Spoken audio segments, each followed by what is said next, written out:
Ni hao and welcome to the final day of racing here at Aquabike's Higher Grand Prix of Qingdao, China. As usual, the UIM-ABP and F1 H2O Racing has put on some spectacular aquabike racing for us this weekend to enjoy. I want to thank our very title sponsor, Haier, for allowing us to enjoy Qingdao and all that the city has to offer. I would like to point your attention to our grand opening ceremonies as we get underway for our final day of racing right here in a city named after lush green island, Qingdao.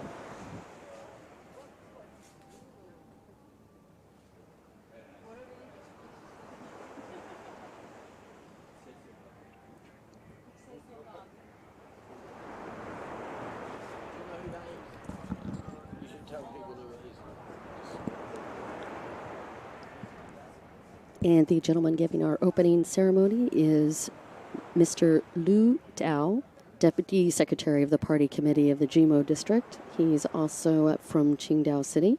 He's also the Mayor of Jimo District Government and the Director of Qingdao Oceanic Valley Administration. And he will be delivering our opening ceremony speech.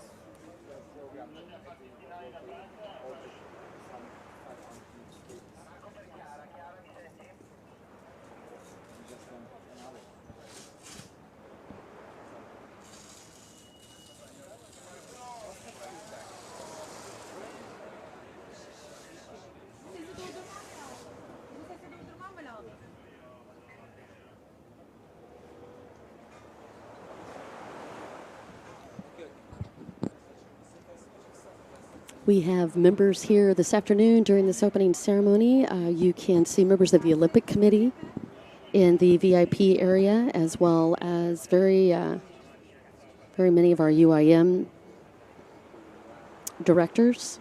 We will be having a speech this afternoon from the president of the UIM, as well as Mr. Niccolo Di San Germano, the founder of H2O Racing and F1 H2O. Gorgeous shot of a venue that has taken our breath away this weekend. We are in Qingdao, China during the Higher Grand Prix of Qingdao. And a special thanks to our title sponsor, Haier, a huge electronics company that is located in Qingdao, China.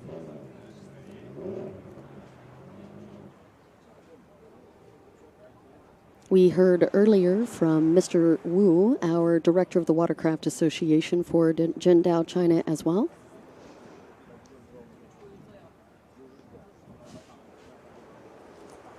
And since we are in such a gorgeous place, let's talk a little bit about the city that we are blessed to be able to have our third round for the Higher Grand Prix of Qingdao, China. Qingdao has a jurisdiction of over 6 districts and 4 county-level cities. As of 2014, Qingdao had a population of over 9 million, with an urban population of 6 million. Just one of the many things that they are famous for, they are the home of the famous Qingdao beer. Qingdao is also known as the sailing city because it's a great spot for sailing. It is also reputed to be the place where we had hosted the sailing events for the 2008 Olympics. The Qingdao port is the second largest in China. And as you look up on the screen, you can see our next speaker coming up to the microphone, and that is Mr. Raphael Chiuli, the president of the UIM.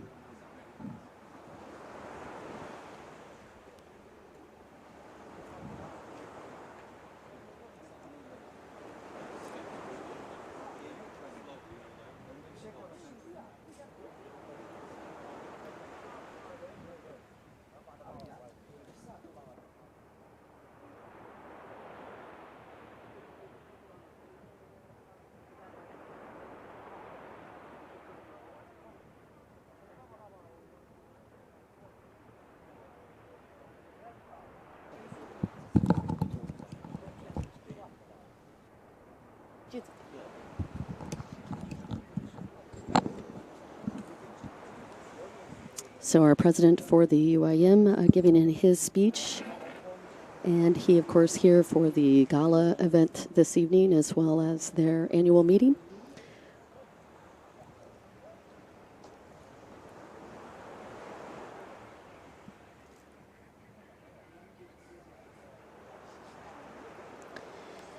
Qingdao province, by the way, is an independent coastal province, and they have experienced truly tremendous growth this past decade.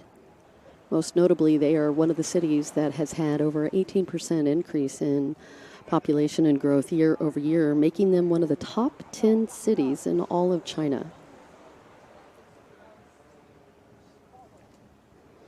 They also were voted as one of the most livable cities in 2011.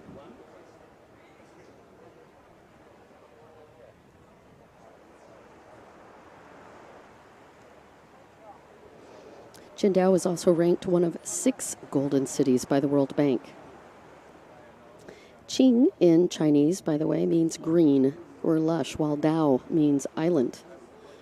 And that makes perfect sense. They're surrounded by sea and mountains. Qingdao is noted for the incredible sceneries, including a magnificent coastline, the fairyland Laoshan Mountain, and the urban landscape dotted with beautiful red roofs and green trees against a blue sea and an azure sky. The languages spoken here, Mandarin and the Qingdao dialect.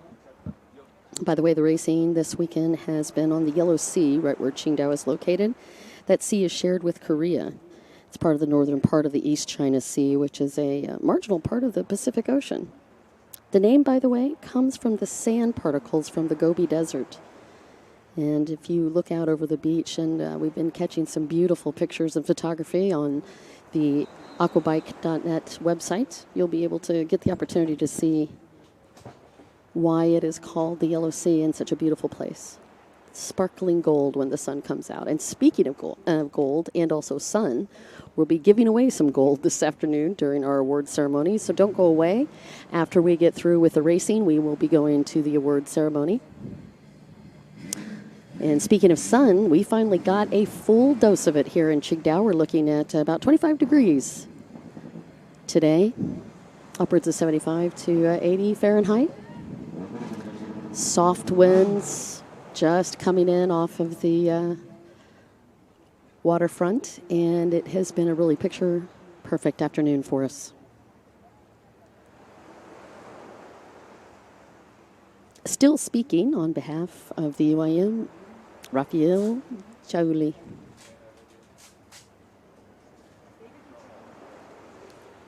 In the background, while the dignitaries are doing their speeches for us in the opening ceremony, other people are getting ready, and that's our racers as they get ready to go for this afternoon's motos. Here's what we've got on the schedule. We're going to be starting out with moto number 3 in ski ladies. We'll be going straight from there to men's ski, and that'll be their final moto. And then we're going to hit it up with the runabout class, moto number 2. And then we will be wrapping up our show with the final in freestyle. And then, of course, I do believe we're going to be bringing you the prize giving ceremony live.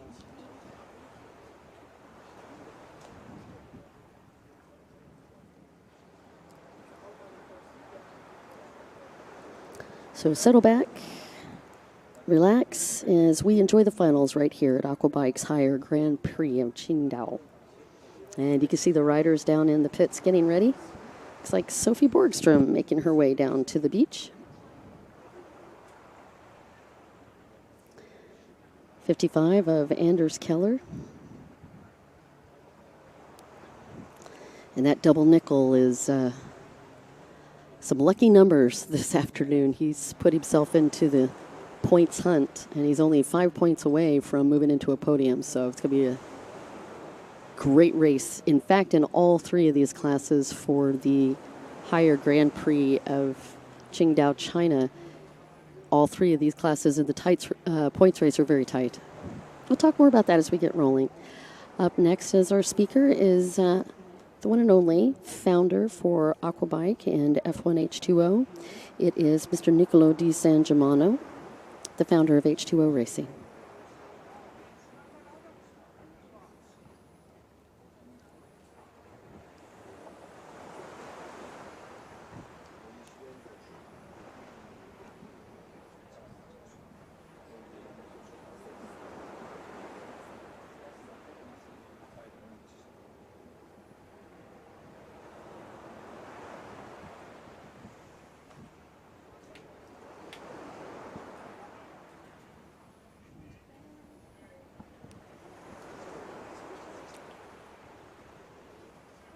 The venue here this weekend has been spectacular.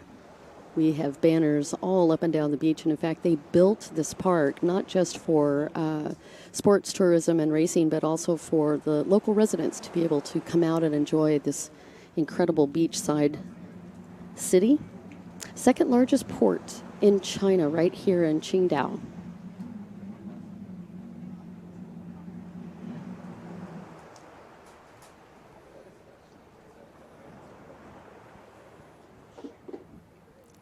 Just a couple of things that Qingdao, China is known for: financial services, banking, and insurance. They've had big growth in the last decade in clean energy technologies as well as biopharmaceuticals.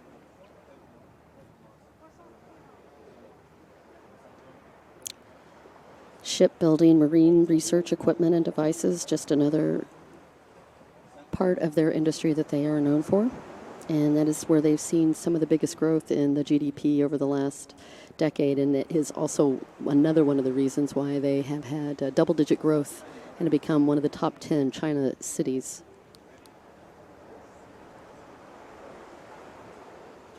We are in People's Republic of China this afternoon, the capital of Beijing, with a population of over 1.3 billion and continuing to grow. This has become a powerhouse.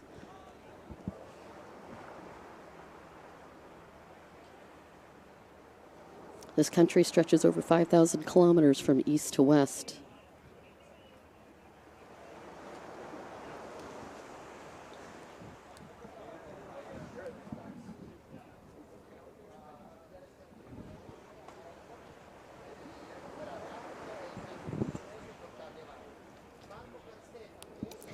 Niccolo San Germano, our founder for H2O. H2O is a worldwide television and commercial rights holder for all of the championships and responsible for this incredible World Series that you have seen.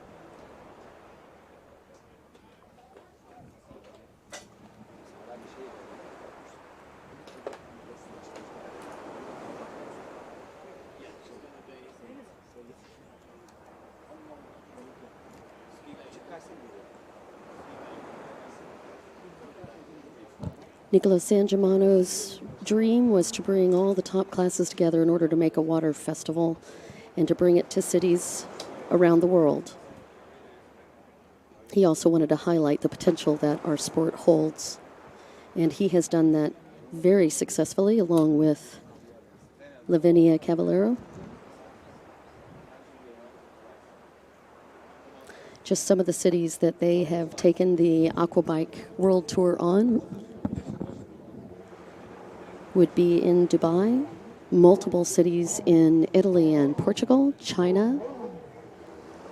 F1 H2O has been in India. In fact, that was their debut last year in India. And constantly looking for new opportunities and new countries to highlight an incredible sport that you and I happen to love a ton, and that is aquabike. You're watching the presentation for the UIM-ABP Aquabike World Championship Tour, and this is round number 3 of 4 rounds this year in 2019, where we had a record number of riders in our kickoff rounds just a few months ago in Italy.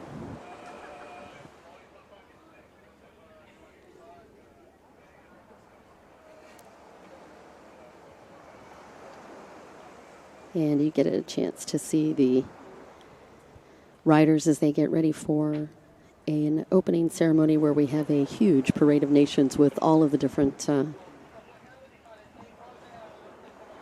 size engines and different genres of boats. The stand-ups, the runabouts, and the freestylers will all be out on the water together as we get ready for our parade. So we're going to do that a little bit differently than we do in some of the other stops. I mean, I have to say, we've really enjoyed every minute here. Whether it's drinking green tea on Mount Lao, or brushing up on our science and knowledge at the higher and naval museums, or you know what, simply just taking in the view from the different islands. This city truly is like nowhere else in China. Thank you so much, Qingdao, for being our incredible host this weekend for the higher Grand Prix of Qingdao, China. But also thank you for opening your hearts and your minds to aquabike racing, because it is something that is near and dear to us, and I'm so glad that it has become near and dear to this city as well. Nicholas Angemano, of course, has been in China with F1H2O and Aquabike H2O for the past 2 decades. Started in 1994 was the first time that H2O came in to visit China and to bring racing to China.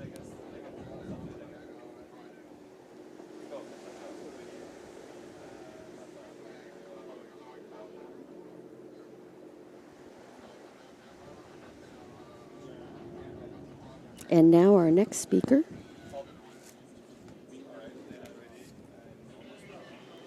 You are watching Mr. Li Ruiling. He is the Secretary of the Party Committee of China Water Sports Administration, and he's also the Director for the UIM.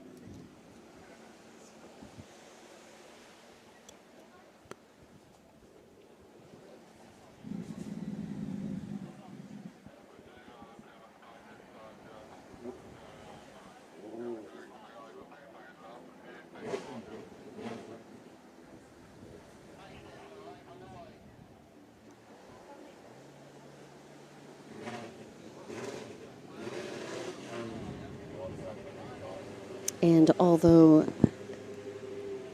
Mr. Rui Ling is speaking Mandarin, and we don't necessarily understand what he's saying, one thing I would share with you is more people speak Mandarin, a Chinese dialect, as their first language than any other language in the world.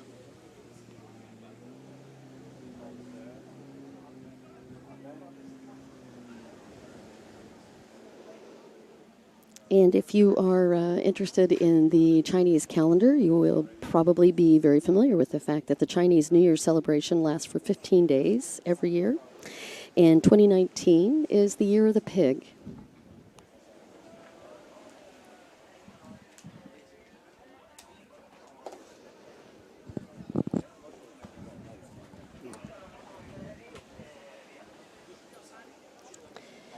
And a great shot of the dignitaries and the VIP section,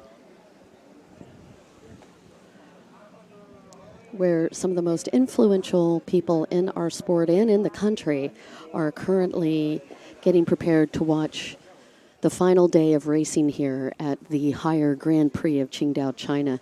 And what an honor it is for us to have them here, to include members of the International Olympic Committee, the president of the UIM, and of course Mr. Li Ruiling, the secretary of the Party Committee of China Water Sports Administration and the director of the UIM in China.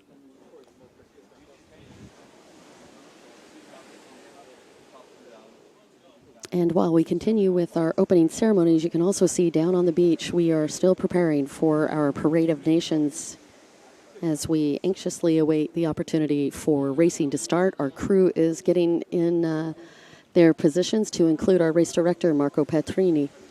And of course, our UIM Commissioner Representative, Mr. Luco Filiberte, also getting into place, as well as our timing crew, course marshals, and other officials.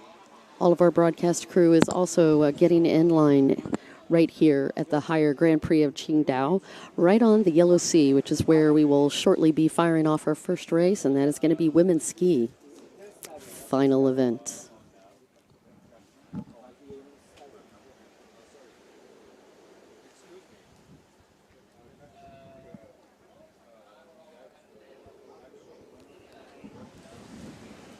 While there's been a ton of racing happening on the water this weekend, there's been an awful lot that we've been able to go and see as well, including the Shandong province, which makes up a part of East China. This province has served as a pivotal cultural and religious center for Taoism, Chinese Buddhism, and also Confucianism. Shandong's Mount Tai is the most revered mountain of Taoism and one of the world's sites with the longest history of continuous religious worship. The city of Chufu is the birthplace of Confucius and was later established as the center of Confucianism. Shandong has emerged as one of the most populous inhabitants and affluent provinces in the People's Republic of China.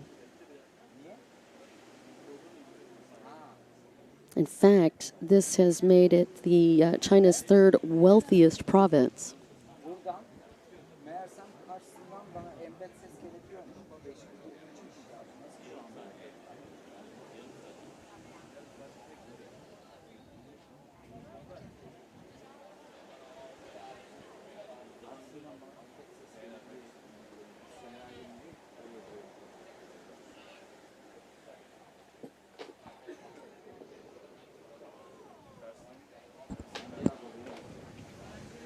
Again, staging the riders.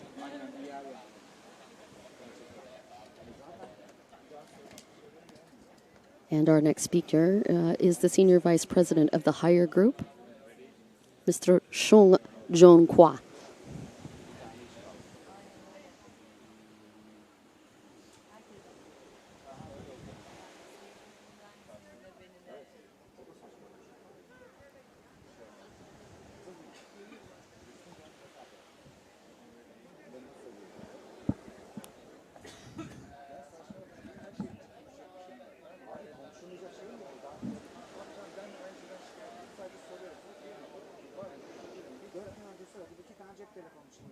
And by the way, I just want to give you a couple of quick housekeeping things here for the live stream.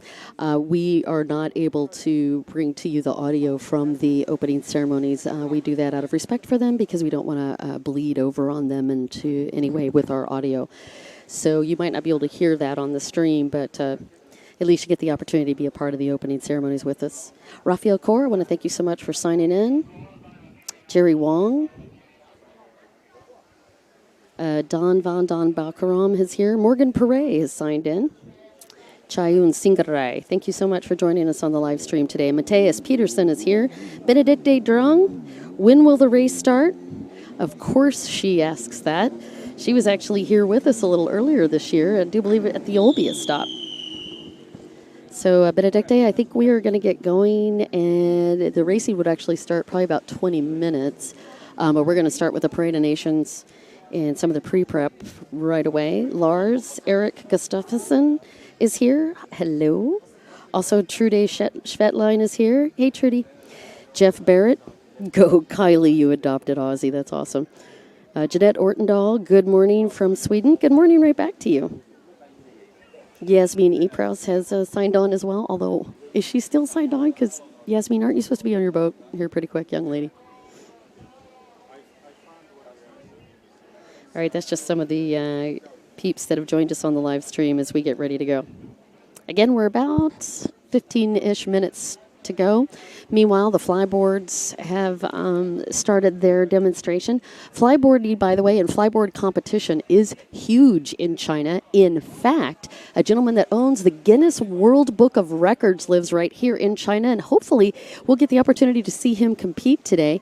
His name is Liu He, and he is in the Guinness Book of World Records for the most backflips performed on a flyboard.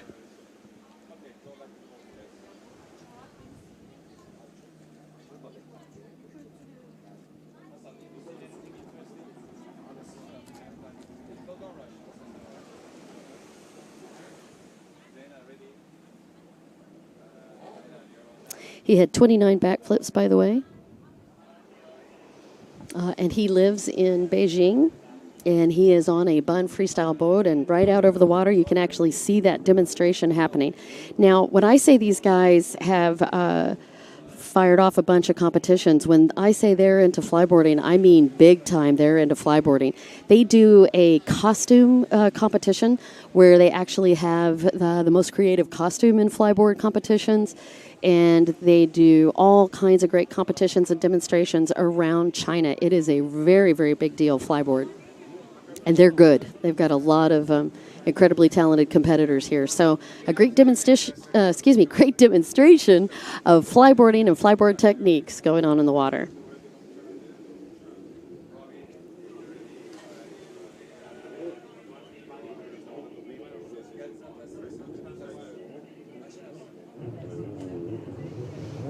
And isn't that funny? All of this began with a gentleman that used to race Runabout racing. And who would have thought that he would have brought so many innovations to our sport to include flyboard? But now, of course, he's known as the Green Hornet. That is the one and only Frankie Zapata, who, by the way, did another incredible feat not terribly long ago as he crossed the English Channel, the first man to do that with a fly pack, or that jet pack. And Frankie Zapata, one of our own, who has gone on to make great contributions around the globe. And a big shout out to him. He just had a birthday not terribly long ago. Happy birthday to you, Frankie.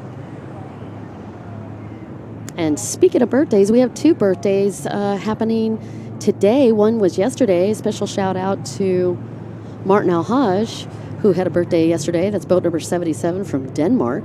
And also very happy birthday to Jonah Borgstrom. And her birthday is just today. Oh, perfect timing from our camera crew, because there was the shot of boat number 23.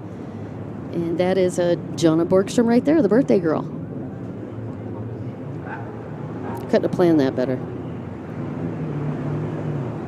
Right now we're getting ready for our Grand Parade of Nations.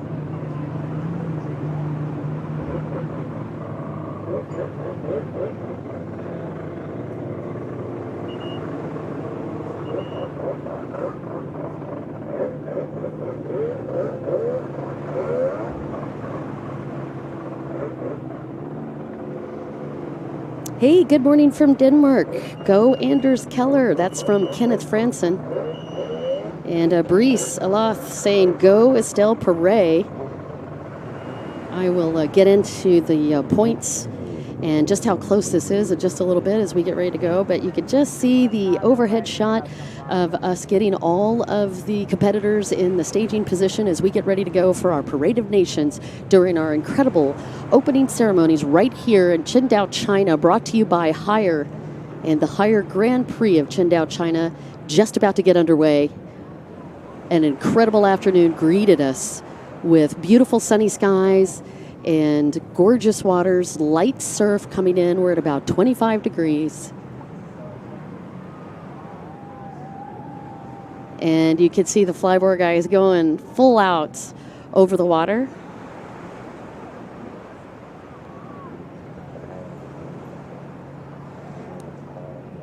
And an incredible demonstration by these guys.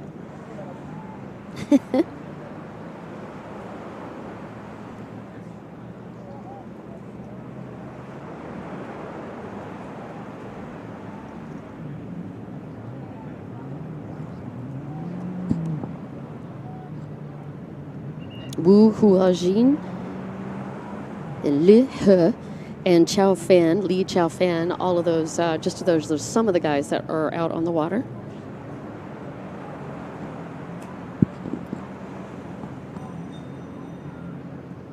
In the past decade, China, as well as being in Qingdao, particularly, as well as having double-digit growth, we too have seen double-digit growth in the sporting arenas with the Chinese, particularly with the aqua bike, and they have made a big splash across the globe. Notably, you have a multiple champion here this afternoon who will be competing, and that is Wu Ronghua on boat number 17. Nickname Woody. He is a multiple world champion, as well as a multiple national champion.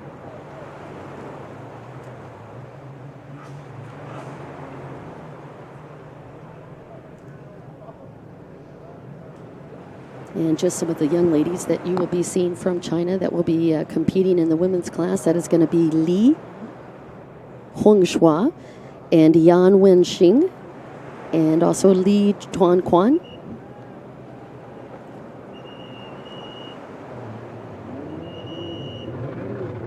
And Li Huangshui has had the best score thus far. She's currently ranked 15th in the overalls. She came in with some great times this weekend. Just taking a look down, she got a 13th in that first moto.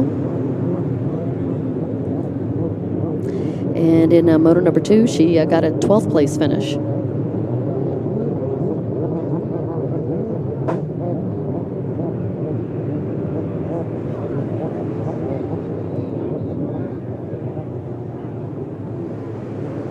And you can see we are just getting started with our parade lap for all of the competitors on the UIM-ABP Aquabike World Championship Tour. You're watching us live in Qingdao, China for the Haier Grand Prix of Qingdao.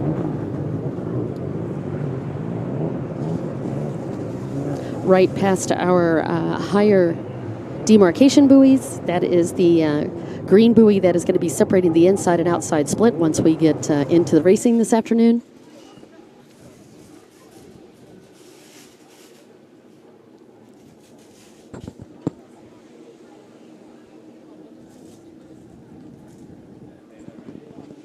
I do want to take this opportunity to say a special thank you to Qingdao, China, but also a very special thank you to all of the Chinese competitors that joined us on the UIM-ABP Aquabike World Championship Tour this third round. We really appreciate all of the competitors coming in from China. And again, we have 3 different ladies competing from China in the ladies event. It's going to be our first race.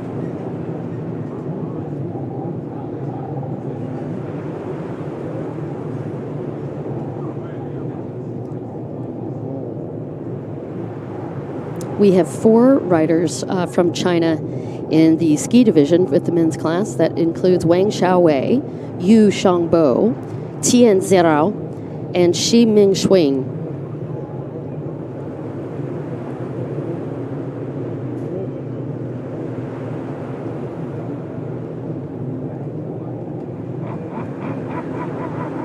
In the runabout classes, we have quite a few riders from China. Here are the names of the riders. Liang Huanfu, Yui Dezi, they're from China. Shen Shan from China. Zhuang Kufeng from China. And Liu Weiqing from China. And I guess also Wu Ronghua or Woody. And, of course, the 3 competitors that I had mentioned earlier are going to be in our freestyle event. So quite a few riders from China. Li Chaofan is one of our freestyle competitors. Liu He and Wu Huanjin.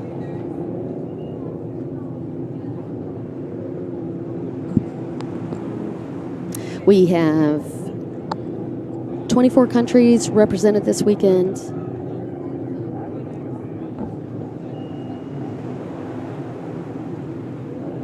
Almost 100 riders will be testing their skills on this 1.4-kilometer course, 29 buoys and 31 buoys, respectively, depending on whether you're runabout or stand-up.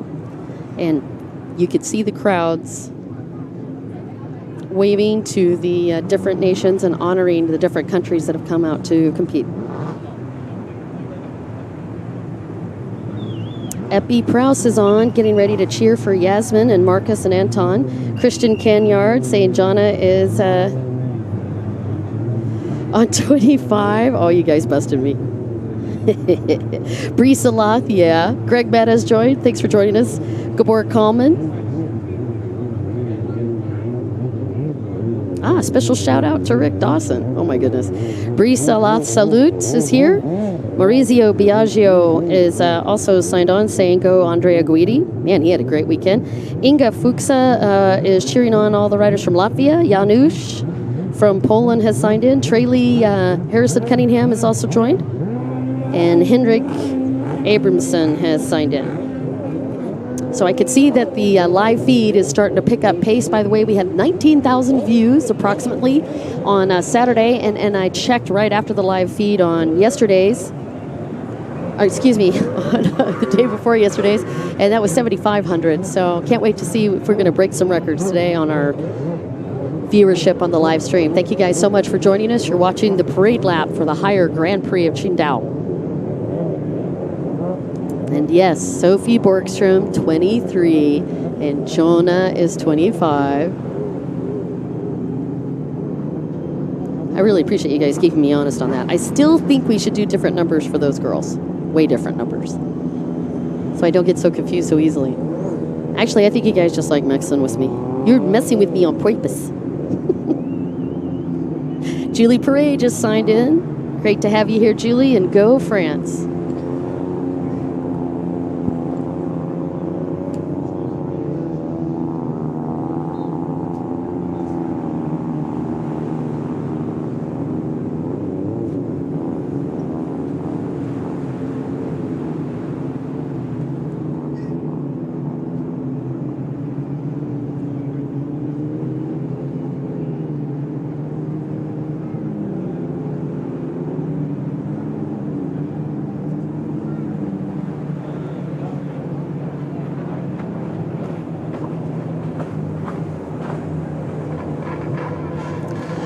All right, you guys, don't go anywhere. We'll be right back after this short break.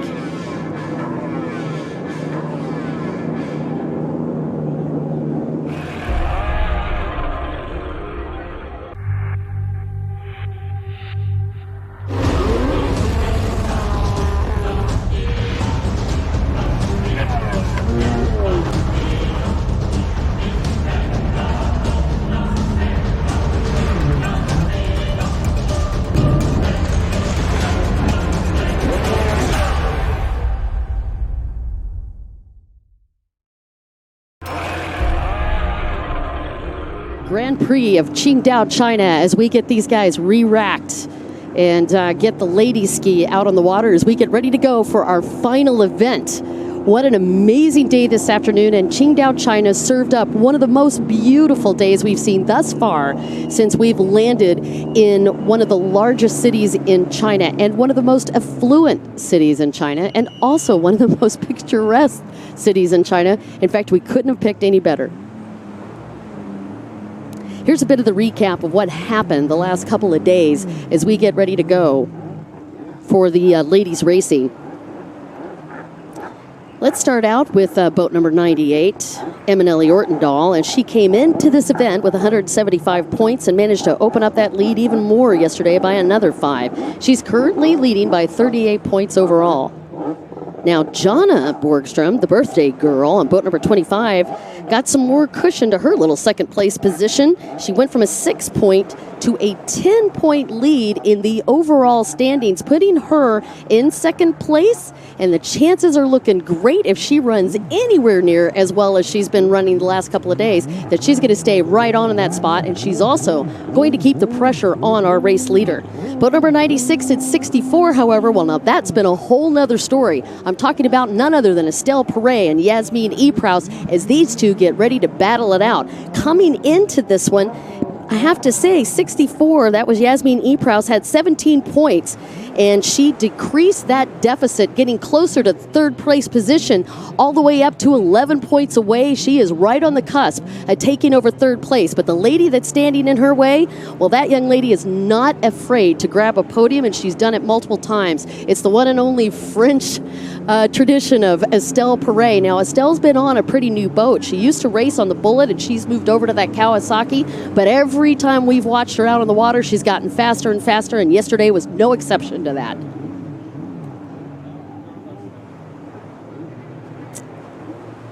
And speaking of, let's catch up with Emily Ortendahl and just see what all she has to say.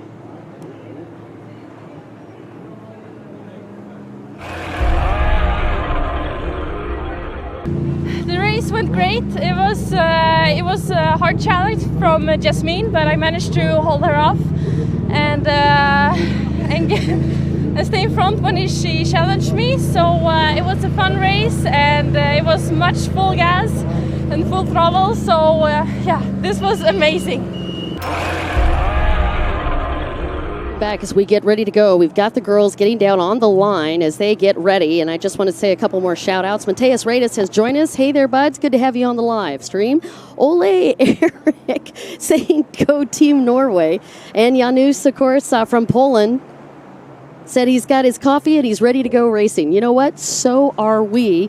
And we're not the only ones. Speaking of racing and also speaking of the comeback kid, it's none other than boat number 95 down on the line. That is Krista Uzar, who after a pretty nasty break earlier this year wasn't even able to come in and compete. By the way, that is your defending world champion.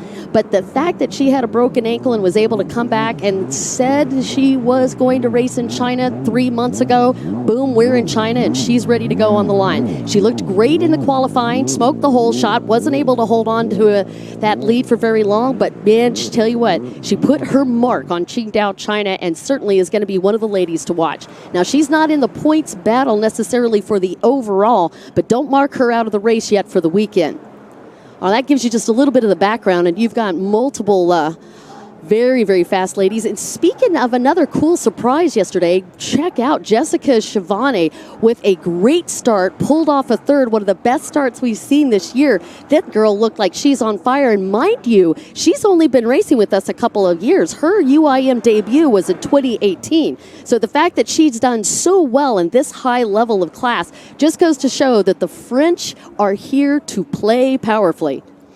Well, that's just some of the background on the ladies as they get ready to rock and roll. You are watching Moto number 3 as they get up on the line. Now, they're going to be picking their pole positions this afternoon, like where they want to be. And we've got a little bit of a different situation for this setup than we have in the past. We are actually going to have them running both to an inside and outside split on the start. The demarcation line, if you look out over the water, is going to be that green buoy, indicating whether we've got the inside or outside split. Speaking of starts, let's give you an update on where they are. Boat number 98, that's going to be Eminelli Ortendahl, taking the pole position on the inside. She's made that work for the last couple times. Why not go for another one? Right next to her, Yasmin Eprouse, who has been sensational in second. And it is boat number 25, Jonna Borgstrom, lined up right next to her in third. And then Krista Uzar in fourth. That's how your inside split looks. Jessica Shivani, who had that great start and also great finish yesterday, she's going to take the pole position on the outside split. Right next to her is going to be Estelle Perret. So those two very fast French ladies are looking for a whole shot from the outside. Sophie Borgstrom lined up right next to her. Looks like Virginie Morales and all three of the Chinese riders will be lining up on that inside as well. That is Li Shongwei, as well as Yang Wanxing and Li Cheng. Li, by the way, who has been racing for 9 years, just had a baby last year, and so just coming back. But she is definitely one of the fast lady racers in China. Glad to have all three of these ladies out on the line. And, of course, we're going to have some fun as we get going with this 15-minute plus one-lap moto with the final round, moto number 3, ladies GP1.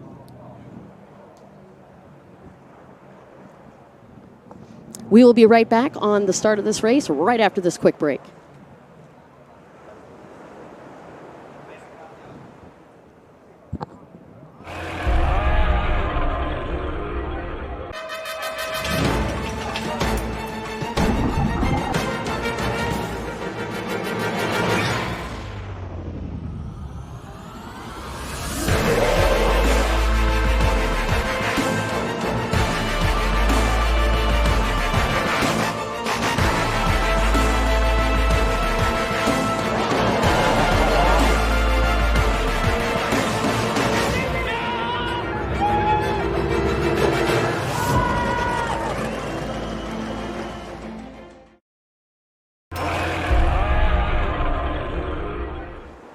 Hey, you guys, welcome back to the Higher Grand Prix of Qingdao, China, as Dawn gets lessons on how to call the hole shots from our very fun crew.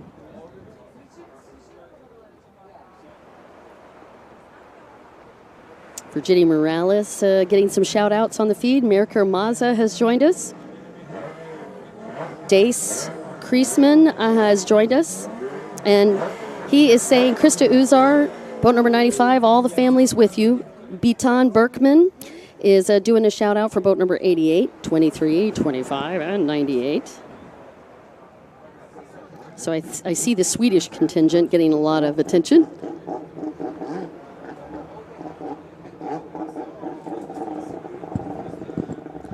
And there is a great shot of the home for Aquabike this last 4 days. And you can see we have really been spoiled.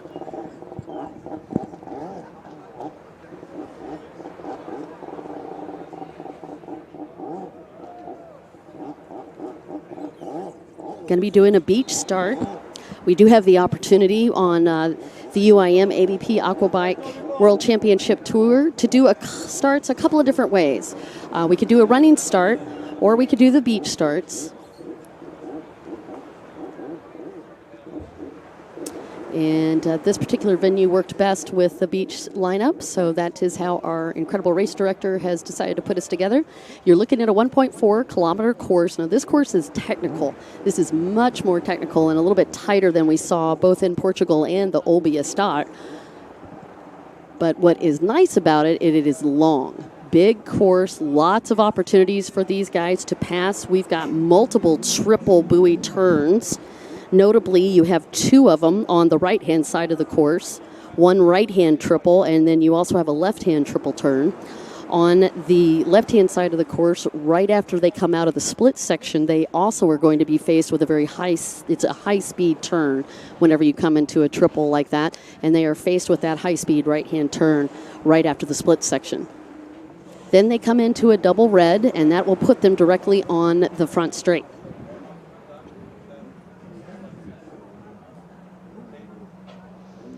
And as you can see, a pretty big difference from what it looked like out over the water just a couple of hours ago. I had the opportunity to take some pictures and show you guys that just a couple hours ago, all of those buoys were actually on the beach. In fact, if I remember correctly, I think Joanna Grassa had actually gotten some pictures where she was racing around the buoys that were on the beach.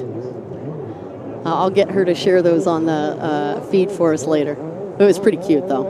All right, here's what's going to happen. What they're doing is they are practicing the start. Gives them an opportunity just to get a quick eyeball and see if any of the buoys had shifted at all for them as they get ready to go for moto number 3. You are watching Ladies Ski GP1.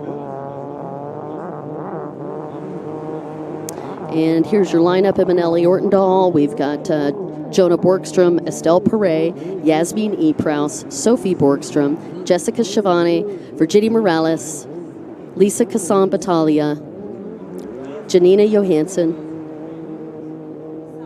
Joanna Grassa, Kylie Elmers, Li Wanshu, Yan Wen-Jing, and Li Quang-Quan.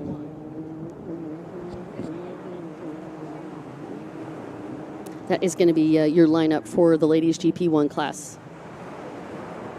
15 racers on the line for the women's. And your current points leader, Emanelli Ortendahl. Jonah Borgstrom in second on the overall points, and Estelle Perret is in third. Now for this weekend, and the opportunity to win here at the Higher Grand Prix of China, here's how it stands. Emanelli Ortendahl is leading. Yasmin Epraus is in second, and Jonah Borgstrom is in third. That is for this weekend's racing. And by the way, only 6 points separating Yasmin Epraus and Jonah Borgstrom, so that could be 4 points for those two. 6 points separating Yasmin from Emanelli Ortendahl's best time here. She has a perfect score thus far, 25-25. That's the most points you could get for each moto. We have a new point system, by the way. You might want to check that out. You can go right to aquabike.net to get all of the cool updates. And I want to thank you so much for joining us on the live stream this afternoon as well. Timers are ready, and we are restaging and just about ready to go. Janus, the favorite, if you, I've had a couple of questions on the live feed, so I'll go ahead and feed that out. Emanelli Ortendahl is one of our favorites, but I'd be hard placed to call it because we've got some really fast riders out here. Estelle Perret is going to be a big threat. So too is Yasmin Epraus. So too is Jonah Borgstrom. Sophie as well could get right in there. And after watching Jessica Schiavone yesterday, can't mark her out of that as getting a whole shot and taking a win either. So I can't pick a favorite, but I will tell you some of those are some of the fastest. Let me just put it that way. Current points leader, Emanelli Ortendahl on the pole position on the inside. Pole position on the outside is going to be Jessica Schiavone. Man, I'm nervous. I got goosebumps. I'm nervous. It's exciting. You can see Janina Johansson down there. Looks like her dad's down holding for her. Janina, by the way, brand new on the tour. Her debut was in 2018 in Sharjah. That was her first race to join us. And if that name seems somewhat familiar to you, I'll tell you why. Because her dad, Johan Johansson, races in the Runabout class. But that's not all. We also have Samuel Johansson racing in the Runabout class. And he, too, is debuting for the first time this year on a full season. So we're very excited to have multiple generations here.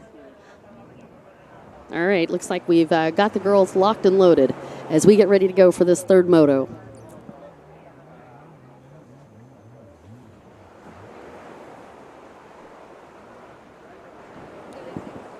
It's incredible how quickly it got very quiet as we get ready to fire these boats. At that point, it's going to be a big rumble.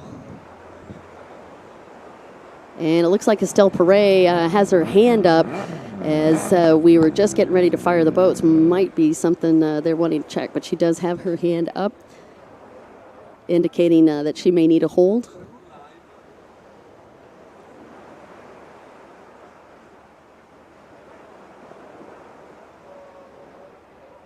Sophie Borgstrom down there right next to Estelle, and she's got Håkon, who will be holding for her this afternoon.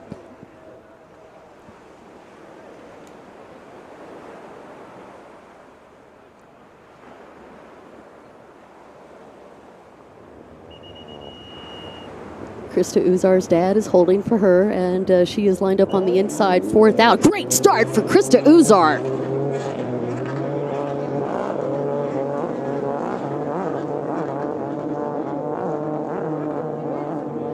That is a tremendously long stretch for a start.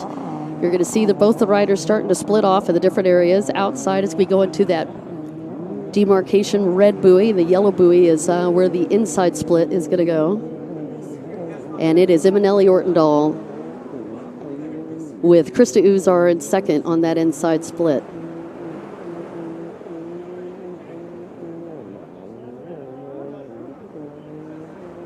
Jonna Borgstrom also on that inside.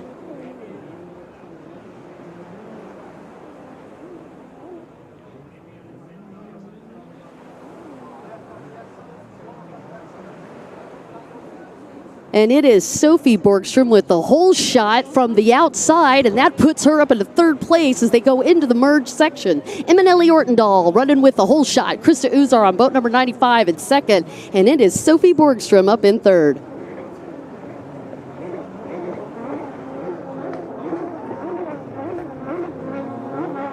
Jonna Borgstrom in fourth, boat number 25, and it is Estelle Perret in fifth. Janina Johansson in sixth, Yasmin Epraus in seventh. Lisa Kassan Battaglia in eighth.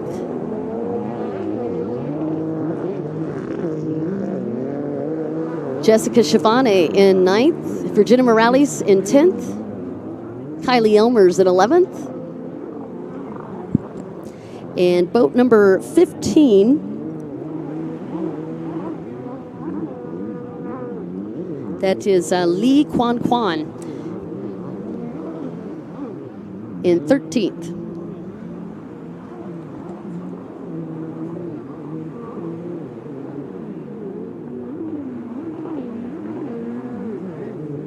The girls are off. This is a 15-minute plus 1 lap moto, and what a great start for the young lady from Latvia, who is your defending world champion. That is Krista Uzar.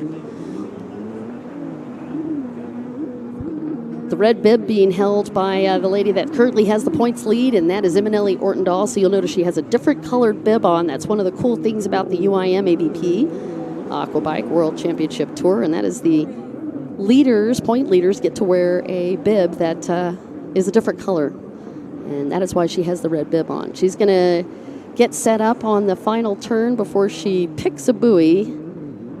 Color. Do I want green for outside or do I want blue for inside? She's going to go to the inside split.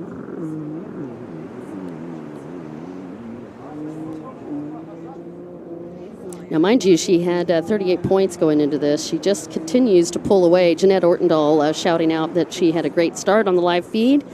Polly Tergord saying go Perez. Inga Fuchsa saying good start for Krista Uzar. Yes, very good. Daniel Abrahams shouting out for Sweden. Man, a bunch of people lighting it up for Sweden. And Rickard Fuchs saying go Krista Uzar. A lot of cheering going on for the young lady in second place aboard that very bright orange and black boat. Krista Uzar back after a really tough wreck. This is our first opportunity to watch the defending champion out on the water this weekend, and she has come on strong. Mind you, she has a faster boat that she rode even last year, and with that on an ankle that she rehabbed, she just broke that ankle back in May. And for her to be up and racing this well. Just very incredible and great training. Eminelli Ortendahl leading, Uzar second, Sophie Borgstrom third, Jana Borgstrom fourth, Estelle Perret in fifth, Yasmin Epraus up in sixth. And here's some times. 3:43.41 for that lap and a half for Eminelli Ortendahl, and a 3:48.40 for Krista Uzar, 3.5348 for Sophie, and a 3.5637 for Jonah, and a 3.5929 for Estelle Perret. Yasmin Epraus with a 4:01.82, and Janita Johansson in seventh with a 4:11.52. Jessica Shavane in eighth with a 4:13, and Virginie Morales with a 4:16 on her time, and she is in ninth. Lisa Casson Battaglia in 10th.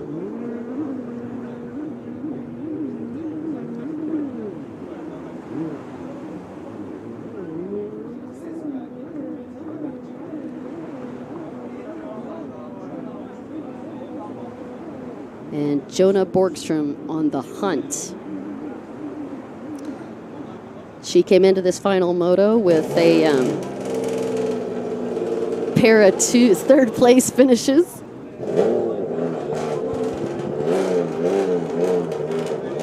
Currently in fourth, but she has a shot at a podium finish.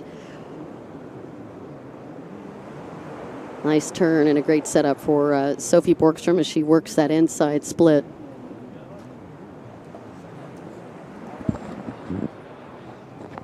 And it looks like Kylie Elmer's going to be bringing that boat back in. I know they've been plagued with some issues on that boat this weekend, and that is a tough break for Kylie Elmer's. She might want to be bringing it in, too, just to make sure that it is ready for Nacho Armias, gentleman who rode that quite successfully 2 days ago, moving up 9 places into 4th place. All right, here's our second full lap. Let's take a look at the times on a single. It's a 2:34.34 for Eminelli Ortendahl, better than her practice times. Her practice time a couple of days ago was a 2:47.45. Now, mind you, the water was a lot choppier, but she's definitely on a big charge here. Krista Uzar with a 2:33.58. Sophie Borgstrom with a 2:34.79. Jonah Borgstrom with a 2:36.42. Estelle Perret a 2:37.85. Yasmin Epraus with a 2:39.15. Yasmin, by the way, on a backup boat. She had problems in qualifying a couple of days ago and ended up using parts of Marcus Lutzekert's boat and also parts of her boat. My nickname for that was the Frankenboat, Frankenstein. And that boat's been working very well for both of them. Marcus with some of his best finishes. We'll talk about that a little bit. But Yasmin Epraus with fantastic finishes. She had 2 deuces, 2 second places in Moto 1 and 1 in Moto 2, giving her 22 points. She's currently sitting in second place with 44 points. She needs to move up.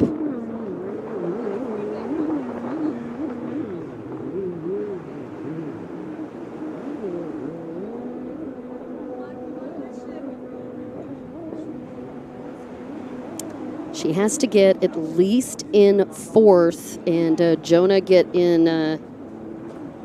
If Jonah gets up in second, actually Jonah could move into second place with this. So Yasmin under pressure to hold on to that second spot on the podium this afternoon for the higher Grand Prix of Qingdao, China.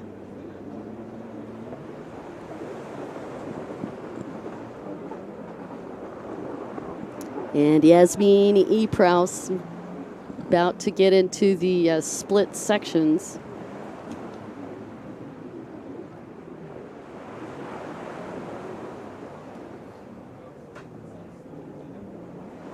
She's going to go to the inside.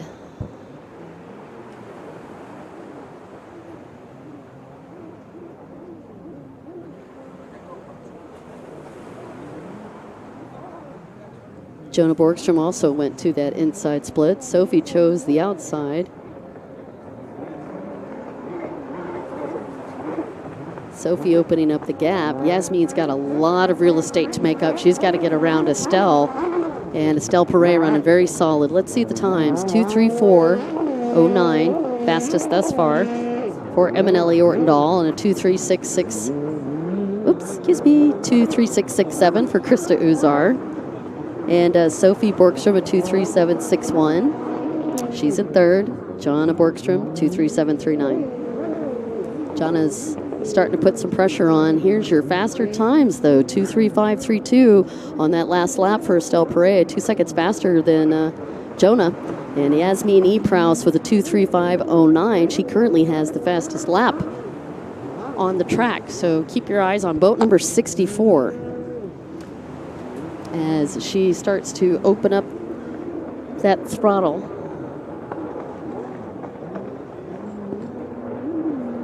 Jonna Borgstrom on boat 25, the birthday girl. Happy birthday to Jonna Borgstrom. Jonna's best finish last year was a 5th, gave her a best in Sharjah of 4th place. Coming into this round, she had a 2:42 at the Portimao stop, and then a 4:32 at Olbia.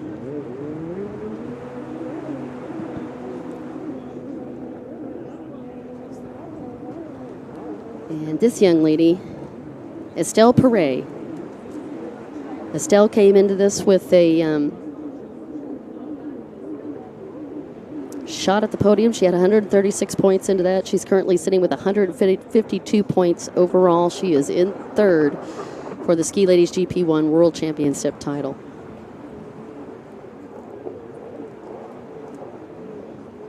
And she's just off the bubble here for a Grand Prix of Qingdao this weekend. She's got 34 points. And it is Jonna Borgstrom with 40 points and Yasmin E. Prowse with 44. So right now, Estelle is trying to steal a podium. Jonna Borgstrom on that inside. Both the Borgstroms aboard Kawasaki's this year. And you can see how well these boats handle in the turns. And this has been relatively flat water, considering the conditions that they dealt with in the first moto. You can see Estelle Perret starting to creep on Jonna Borgstrom. We are 11 and a half minutes into this 15-minute plus 1 lap moto.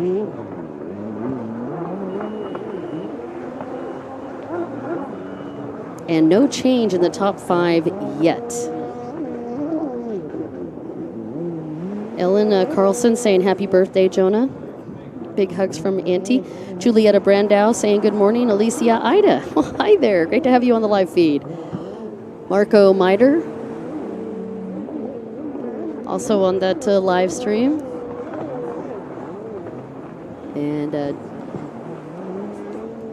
Ortendahl still leading. 2:34.51 on that lap. Her best time thus far, 2:34.09. Krista Uzar with a 2:34.33.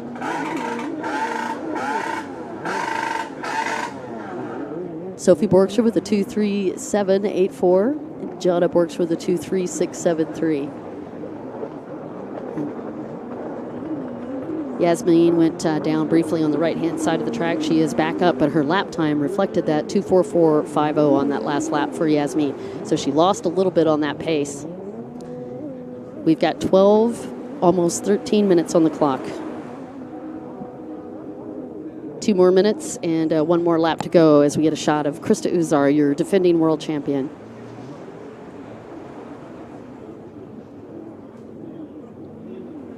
Now you saw the series of white buoys. That's the alternate course for the stand-up division.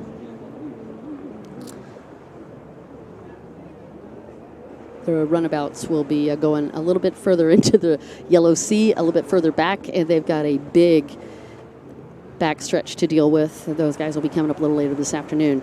Boat number 95 on the inside split.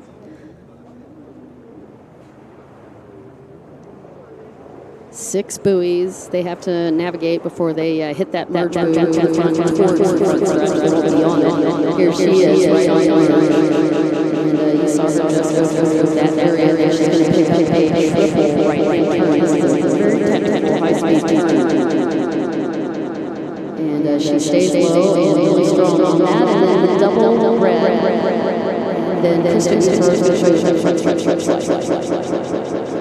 Good opportunity to open up that boat that tons of brand new. It's actually faster and a bit more violent than the boat that she was on last year. She really likes. Still trying to rehab and mind you, she hasn't been on that boat. Comes Sophie Borgstrom.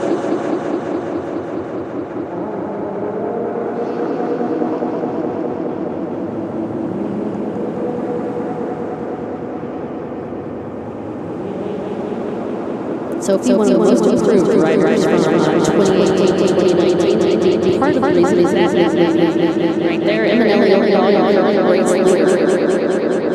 so both of the Borgstroms and Gina Johansson have been training all of them together.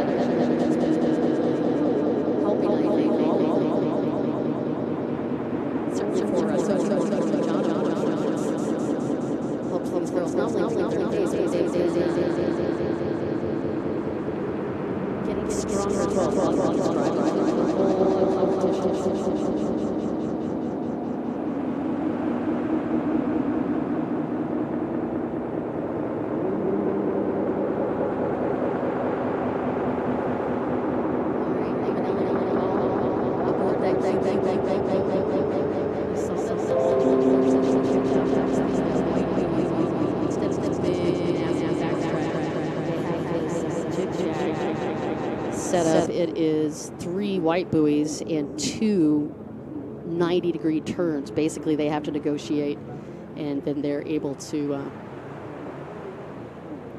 get set up to go into the split section. She's been showing a preference for that inside split, and Eminelli Ortendahl goes to the inside once again. Let's take a look at the time. We're at 16.06 minutes right now, which means she will be getting the white flag as Eminelli Ortendahl comes to the front stretch on this lap.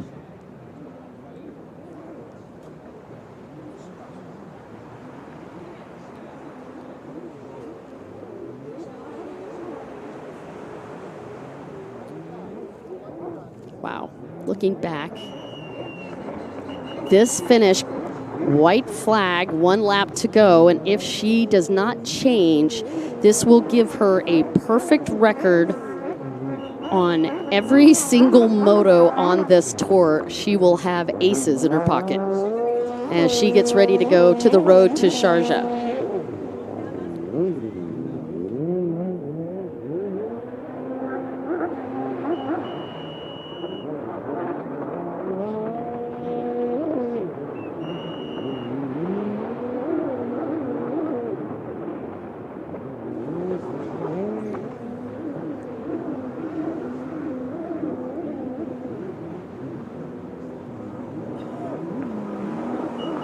Incredible run for Eminelli Ortendahl. Last lap time was a 2:33.35. That's going to be her best time. That's her current lap time. 2:36.72 for Krista Uzar, and a 2:38.51 for Sophie Borgstrom. Estelle Perret moving up into 4th place with a 2:34.63. Jonah Borgstrom back in 5th with a 2:41.18. Yasmin Epraus with a 2:42.42.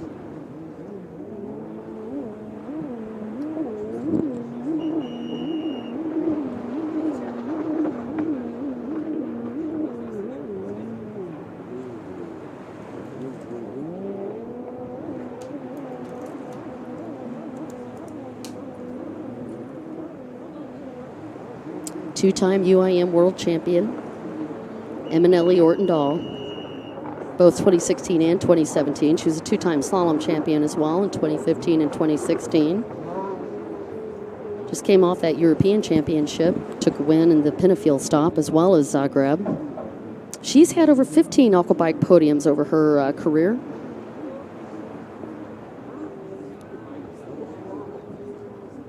And for her to have all aces in her pocket after this moto is incredible.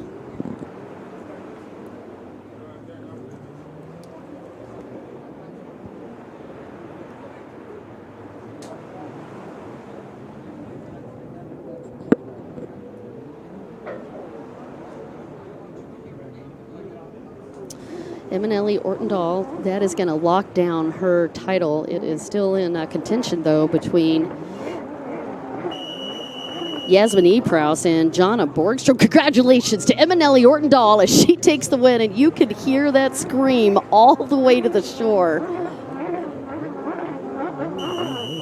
She won every race in Portimao. She's won every race in Olbia. And now, as she just capped out that Moto number 3, she won every race in Qingdao, China. Congratulations to Eminelli Ortendahl aboard that QB1 boat.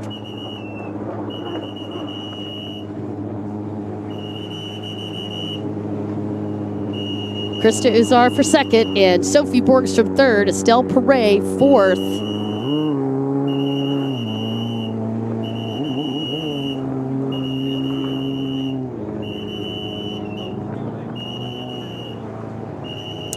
Epraus in sixth.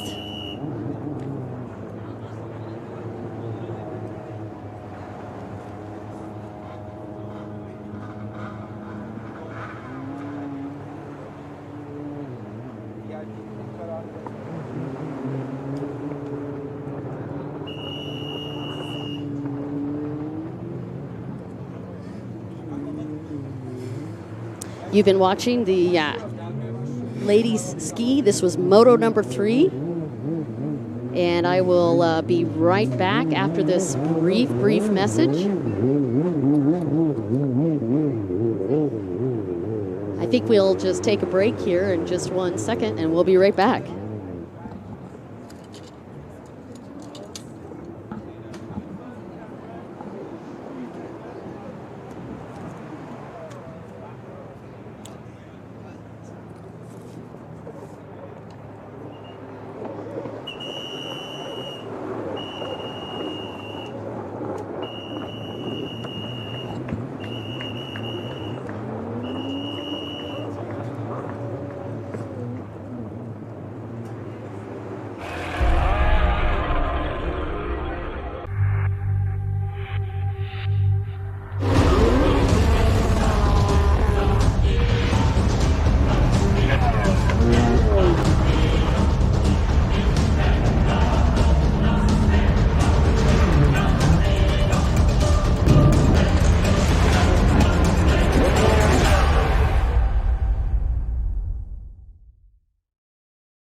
Back to the higher Grand Prix of China.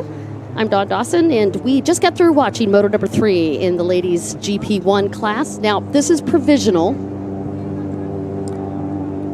but here's how it stands after Moto number 3. Easy math for Eminelli Ortendahl. That is going to be at the top of the podium on boat number 98 from Sweden, but in second place, it looks like, unofficially, Jonna Borgstrom will be second with Estelle Perret in third. Again, we'll double check all of that, and of course they still have to get through tech, but that is unofficially your podium for ladies ski this afternoon.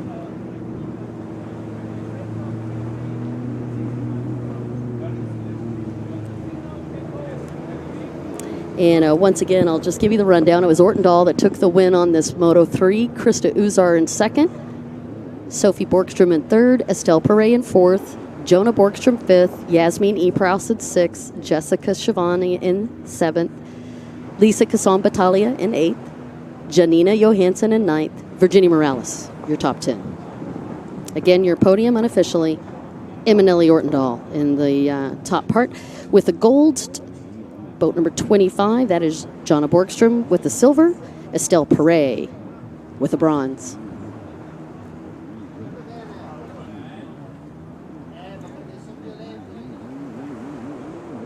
All right, let's get ready to go with men's ski. But before we do that, let's take a look at your defending world champion and yesterday's winner in Moto 2.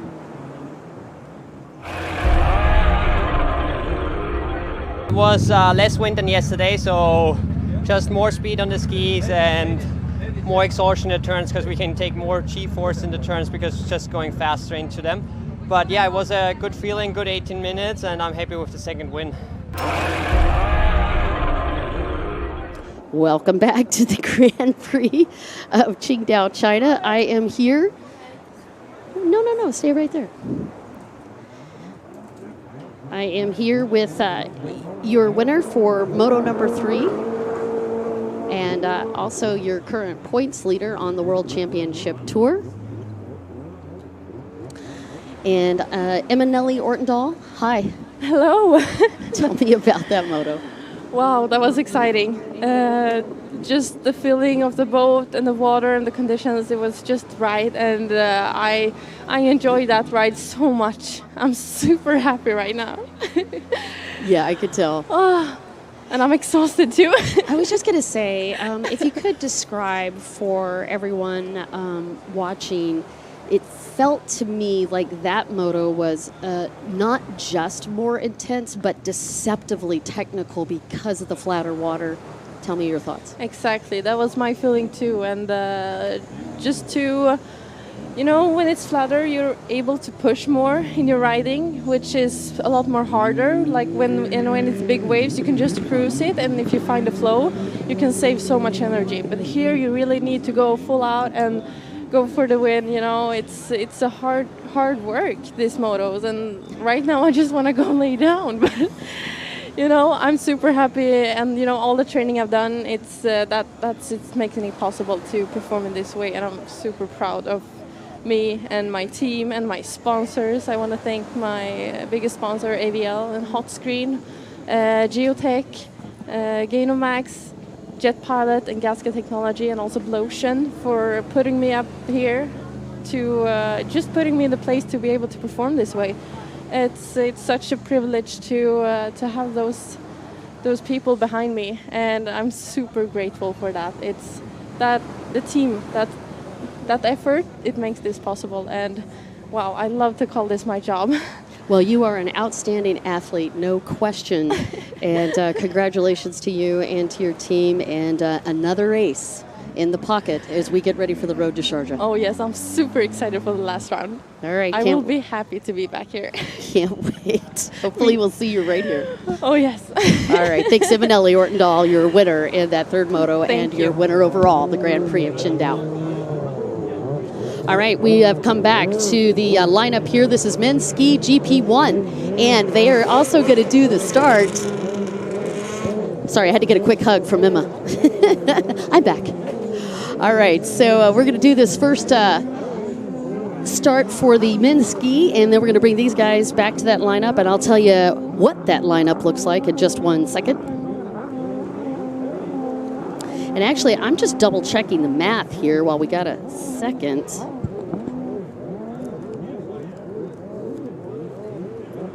On the women's ski.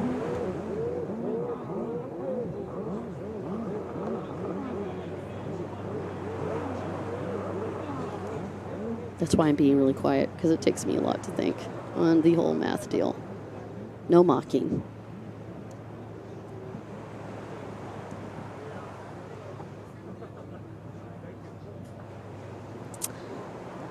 Actually, I'm going to correct my original comment to you. Emanelli Ortendahl is still for the top of that podium, but it does look like Yasmin Epraus was able to defend that second place with the 59 points. Now, again, all this is unofficial. And then Jonna Borgstrom with a third place. So, again, I do believe that podium did shift. We've got Emanelli Ortendahl with the win, Yasmin Epraus in second, and Jonna Borgstrom in third. Again, don't quote me. That's the unofficial thing. They still have a few things that they have to get through, but I do believe that that is the way that the numbers shook out. Let's talk about men's ski and who picked what.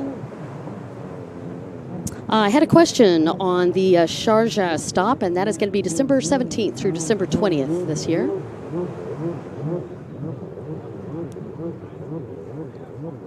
Getting ready on the starting grid.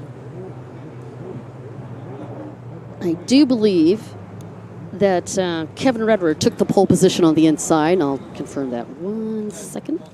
Does look like he did, though. And it looks like Anders Keller, who had a outrageous finish yesterday after fighting steering problems in Moto number 1.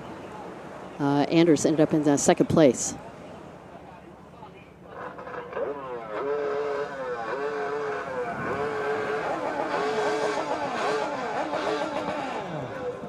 So Anders is going to be on the pole position on the outside, and Kevin Redder on the pole position on the inside split. A little bit of recap of the last couple of days. Boat number 55, that is Anders Keller, closing this gap from a 14-point deficit to get him from 4th into 3rd place. Now he's only 5 points away from going into a 3rd place. Anders Keller is the gentleman that's got that to pole position on the outside split. Now, boat number 2, Steen, had a good shot at grabbing this pole position. He was in 6th place going in. Unfortunately, he's been moving backwards a little bit, but fortunately only lost a couple of points. He only had a 10-point deficit, and despite the fact that he's been having some boat issues, including a fuel pump go out on him yesterday, he's still only 12 points off, and they are off.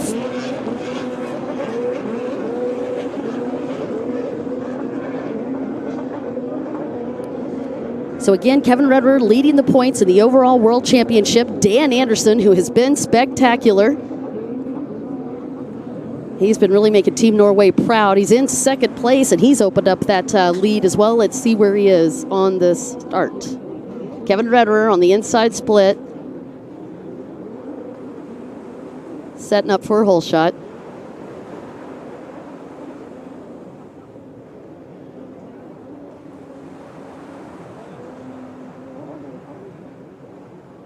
Bit hard to see, but it looks like it might be Ulrich, who also had a great finish yesterday. Ulrich, too, plagued with the problem on moto number 1. He had a battery go out and 0 warning before it did. All right, Kevin gets into the merge first. Just came through the triple yellows. Oh, Redemption Road for Stian Schvetlein. He's up in 2nd. Ulrich Bjørnsen, also from Norway, in 3rd. Barnabas Gabor in 4th. Axel Courtois in 5th. Martin Semeji in 6th. Salman Alawadi in 7th. Andrea Guidi in 8th.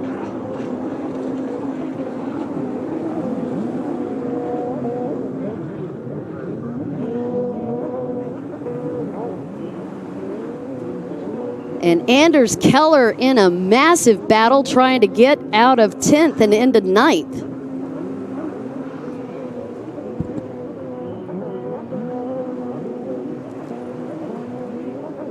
It is Mads Hansen in that 9th place spot and a rider down.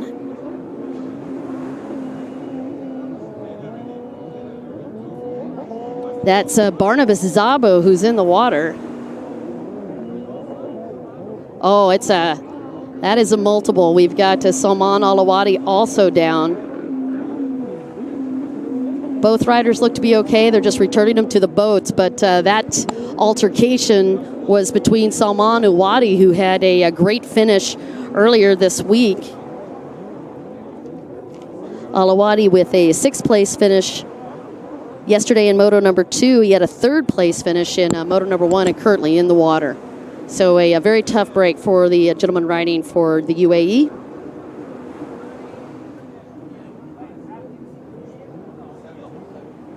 And Barnabas Zabo on boat number 28 is back aboard. Barnabas had a good run going as well. He had a pair of 8s, both in moto number 1 and moto number 2, and he was in this points run as well. Zabo is in 3rd place with 115 points, and this is a big upset for the gentleman that came into this round in 3rd.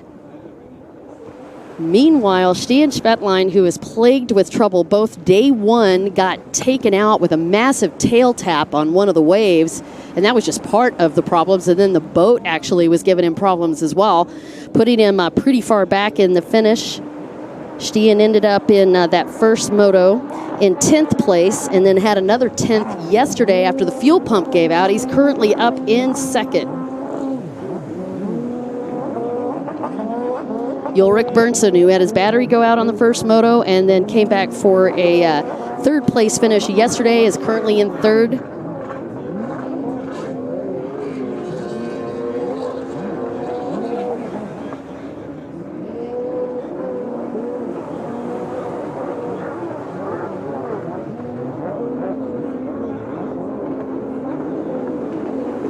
Oh, you know what? Correction. Barnabas Zabo is okay and going fine. It was Guidi. We just got a confirmation on the number. It was Guidi, boat number 26, that was down with Salman Alawadi. So Barnabas Zabas is okay, and he is in 5th. Actually, he is now in 4th. Oh, sure, just keep moving. All right, here's our run. We've got Kevin Redder, 333.19. Stian Schvetline, 33787. Ulrich Bernsen in 3rd with a 34350. Barnabas Zabas in 4th with a 34775. Axel Courtois in 5th with a 35010. Martin Sumeji in 6th with a 35653. Marcus Lutzekert in 7th with a 40180. Anders Keller in 8th, so he is on the move. He was in 10th on the start. He's at a 403.17. Hansen is in 9th with a 407.79, and at 10th we've got Dan Anderson with a 409.01.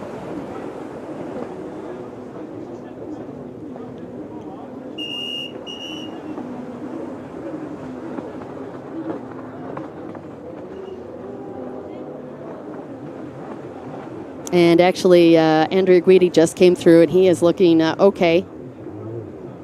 Salman Alwadi was up and going again, but they look like they have him on a stop and go, so he's got a penalty stop of 20 seconds.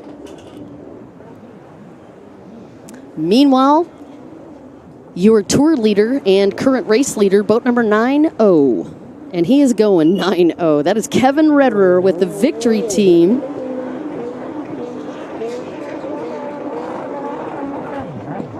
Kevin on a stunning tour here. He's had triple aces in Portimao.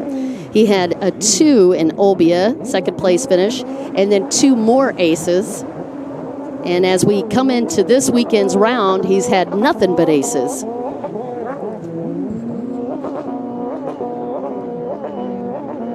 Stian Schvetline.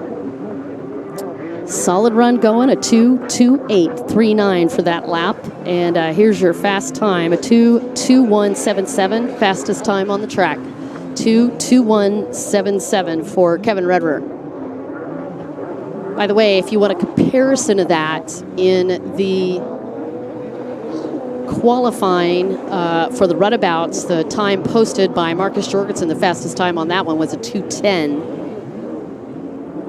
And Kevin Redderer just posted a 2:21, so that just gives you a reference point for just how fast that guy is rolling in the ski class.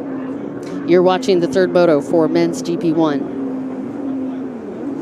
And a lot of activity on the feed. Guy Greenland, it's good to have you on the feed. Norjay is going Team Norway. Laura Urick is also signed in. Great to have you here. Christian Hammerds from Norway. Norway all the way, absolutely. Dan Anderson currently in 10th, but he's a gentleman that he's got a bit of cushion, so not a panic yet.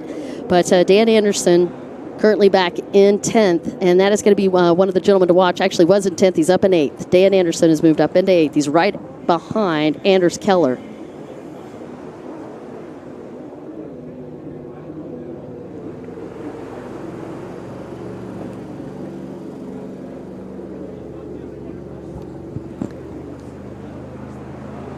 Stian Schvetline on the outside split.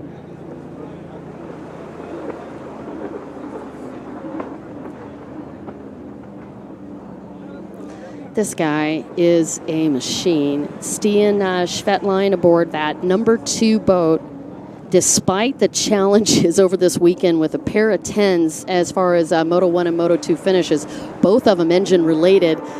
Worked late yesterday getting that boat put back together. They figured out it was the fuel pump from yesterday, and you could just see how fast he is, and that guy's got a lot of intensity as he comes into the front stretch. 2:24.93 is what the time posted for Kevin Redderer on that lap. Let's take a look at Stian's time as he comes in.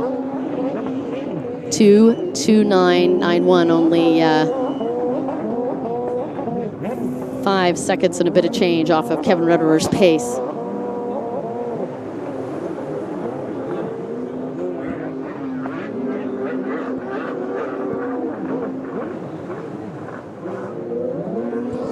Beautiful afternoon here. Light breezes, about 25 degrees centigrade. You're watching the racing for the Higher Grand Prix of Qingdao, China.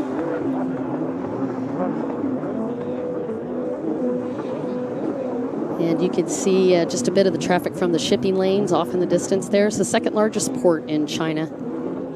And that is the alternate section that I had talked about a little bit earlier. It's got two pretty wicked turns, including this very sharp dogleg or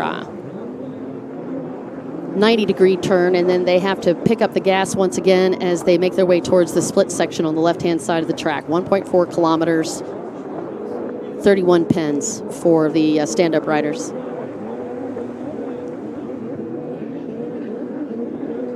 And deceptive conditions on the water as well. You can see that boat. That boat is notorious for riding very, very flat and quiet in the water. And even Kevin is having to work a little extra there to keep the nose of that boat down. So while the surf is not choppy like it was the first day of racing, certainly are still dealing with some surf conditions, looking at about a half a meter for the most part coming in. But every once in a while they get that odd meter and a half or rogue mini wave, if you will. No problem whatsoever for our current points leader, both on the Tour as well as the Grand Prix that you're watching this weekend, the higher Grand Prix. Now that is Ulrich Bernsen. Ulrich in third. And he is also working the outside split.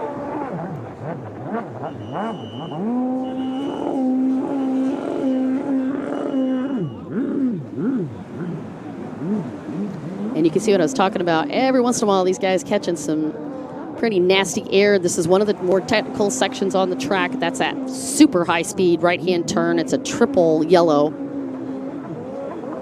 And then you can see Kevin as he works the far right-hand side of this track. And he's about to hit one of the few triples, one of the two triples on the right-hand side, and he's coming up on that now.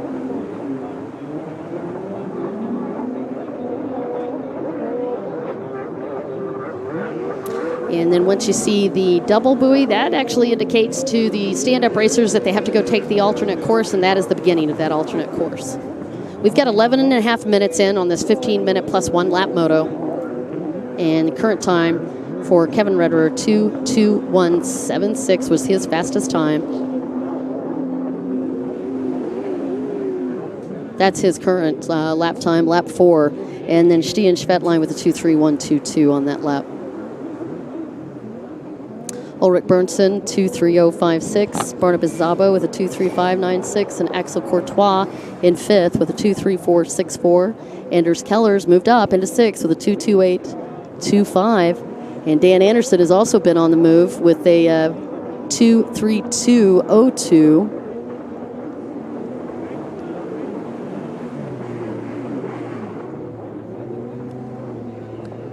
And there is our gentleman from Hungary who had an issue with his timing.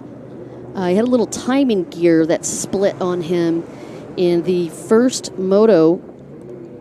He had a pretty good go at it, and then had to do some work on the boat. Had a little bit more problems yesterday. He's got a pair of 8s. That's Barnabas Szabo. So while he's a bit out of the contention for the podium, he's still on track for this overall. He's currently in 3rd, Barnabas Szabo, with 115 points coming into the World Championship, the second moto in the World Championship. He's in 3rd, Dan Anderson in 2nd, and Kevin Rederer still leading. Well, not still leading, he's been leading. He hasn't stopped leading. And there's Axel Courtois also in contention for a shot at this podium. He's got 106 points coming into this. He is 5th overall. Anders Keller was the one I was telling you about. He's moved all the way up to 110 points. He's in 4th. And the only difference between him and Barnabas Szabo is 5 points. And that is 5 points determining who's going to be sitting at the 3rd place spot when we get done with this moto for the overall standings. Axel Courtois, good run, 5th place. His time is a 2:34.64.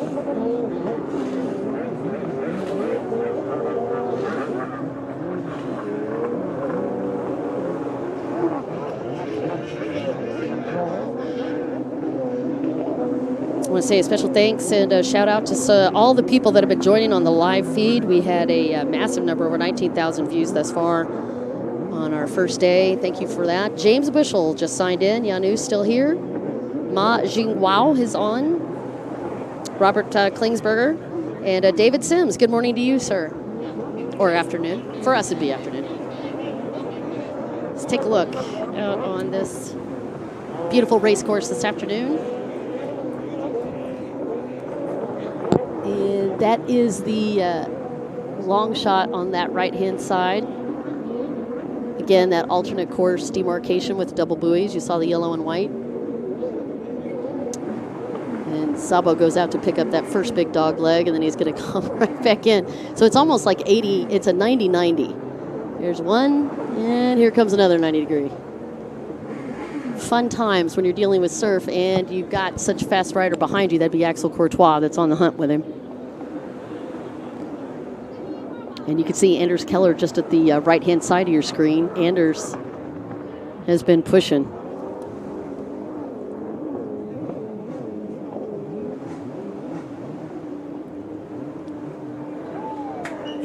Eight was where Anders Keller started, and he is currently in 6th.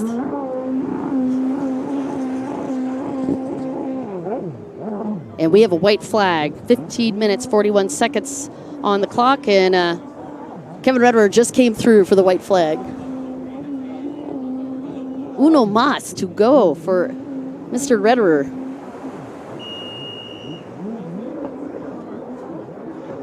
Andrea Guidi just coming through. You can see the red bib that I've been talking about earlier. They do a really cool thing on the UIM-ABP Aquabike World Championship Tour. Your points leader gets to have the red bib, and we always fire off our press conferences when we talk about that.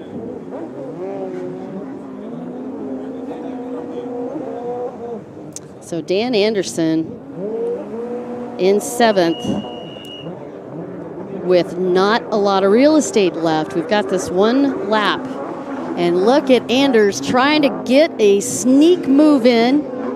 And Berntsen has gone down, and that could have a big impact on all of these guys. So Berntsen is off that pace out of 3rd.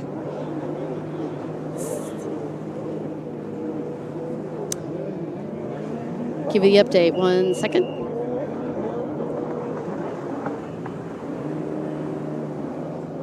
That lap 2:27.87 for Kevin Rederer. Steen with a 2:30.77.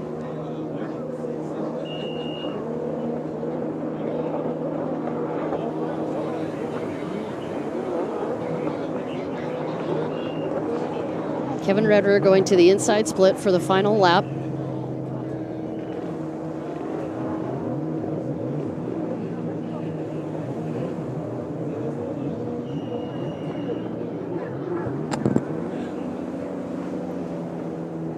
And he hits that merge buoy. We talked about that the last couple of days, how technical that section was as well. These guys really got to be precise, not just coming out of that, but also how the surf is coming in at an angle on the merge and the triple. And a great job from our rider from Austria. A perfect weekend for Kevin Rederer. And he was the only one out of all the competitors that had the opportunity to do a shutout. We'll find out if that finish and the way the rest of these riders finish this afternoon is going to be enough for him to get the 75-point spread. And if he does that, he is locked and loaded for a world title. Steen Schwettlein is redeeming after 2 tough ones on the Moto 1 and Moto 2 with 2 10th place finishes, and he too is on the stretch and across the line in 2nd.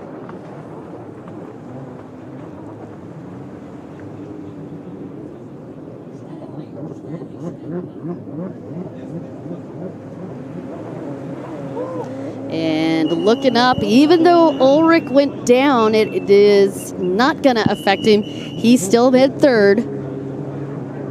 That was close, but Anders Keller did get around, and he's gonna, nope, he didn't. Almost. Szabo fourth. Axel Courtois in fifth. He wasn't gonna let him have it. Anders Keller in sixth. Oof.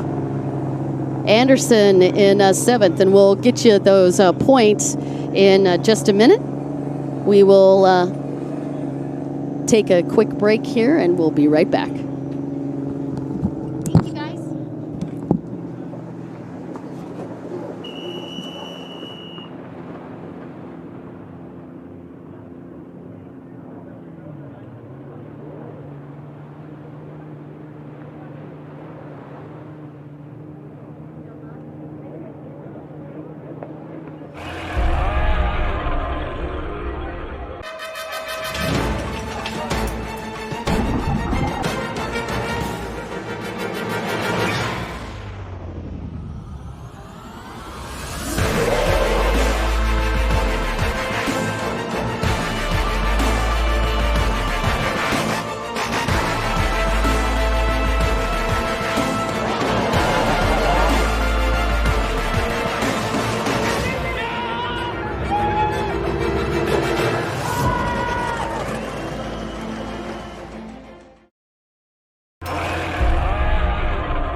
Welcome back to the higher Grand Prix of Qingdao. And we're just down here calculating some points for you, but just to give you the quick update on Kevin Redderer, here's where we stand right now. He was not able to do the shutout despite a fantastic finish, 1 point away from doing the shutout, which means that it is wide open for all of these competitors still to see who's going to take the overall championship. But I will say this, he made it a lot tougher with 3 wins in the higher Grand Prix of Qingdao, China this weekend. Great job for the gentleman from Austria, Kevin Redderer. Got to say massive props to Stian Schwettlein after 2 10th place finishes, coming back into second. Ulrich Bjornsson in third. Barnabas Szabo with a fourth. Axel Courtois with a fifth. Anders Keller sixth. Dan Anderson in seventh. As we get ready to go with our runabout class. And that has been, runabout class has been all about the prime numbers.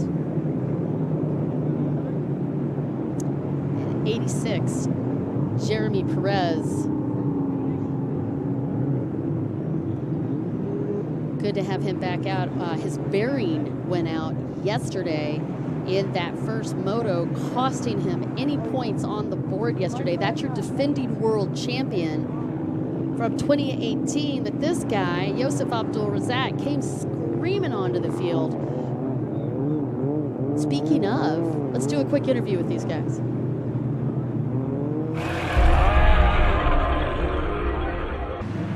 I'm not feeling that good. My shoulder popped up in one of the turns, but it's not that bad. But Marcus kept pushing me, and that made me push harder than usual. But we did good. We got full points. We're gonna rest good for tomorrow and get the full points tomorrow as well, I hope. And welcome back.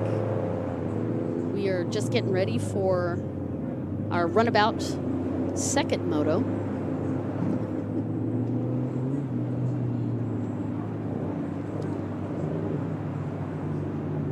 I would love to see a lineup, actually. Look at Syed and the crew here spoiling us rotten. Let's actually talk about who's going to be on the pole position, too, as we get ready for that lineup.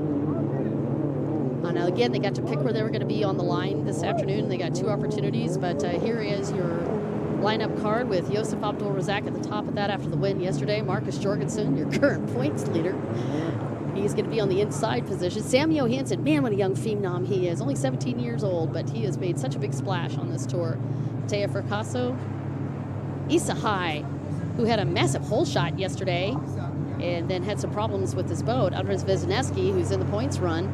Rashid Altair. Anton Pankratoff, that's the first part of the card. But wait, there's more.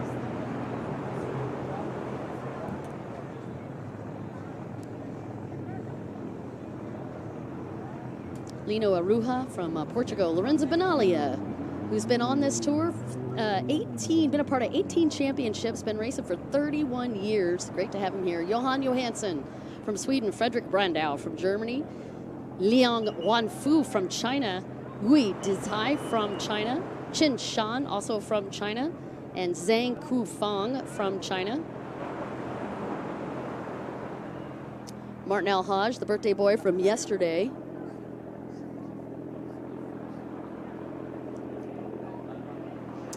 We've got Rasmus, Andrea Dominguez, Anthony Radatic, Christoph Agostino, Alexander Kapitov, Kylie Elmers has joined the Runabout crew, and Jeremy Perez, along with Woody, aka Wu Ronghua, and Yiwu Aiqi.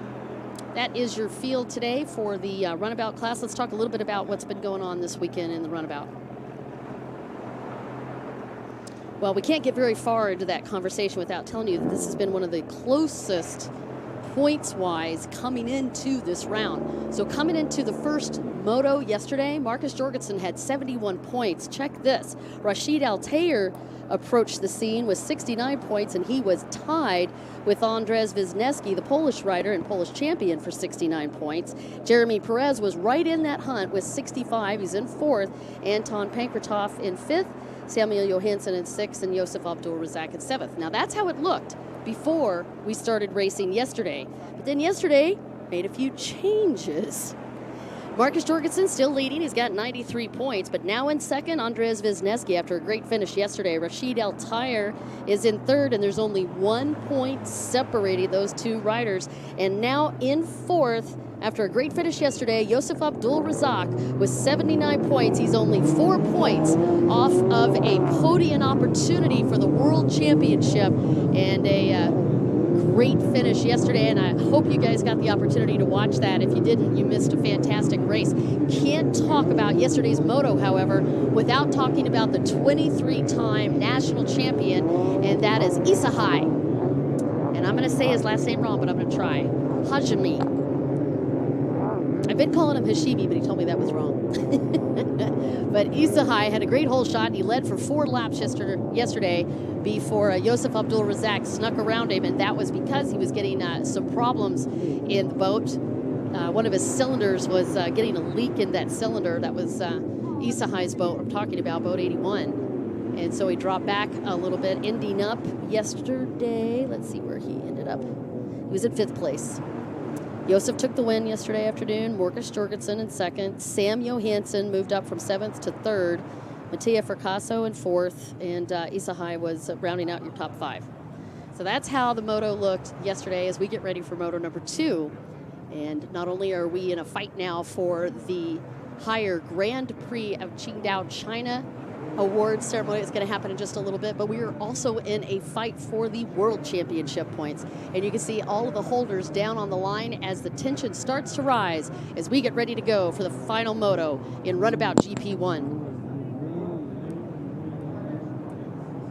Again, the pole position, Marcus Jorgensen lined up on the inside, and Yosef Abdul-Razak chose once again to pick up that outside split, and he is going to get the pole position on the outside. That's how it is going to look when we bring these guns back up to the lineup.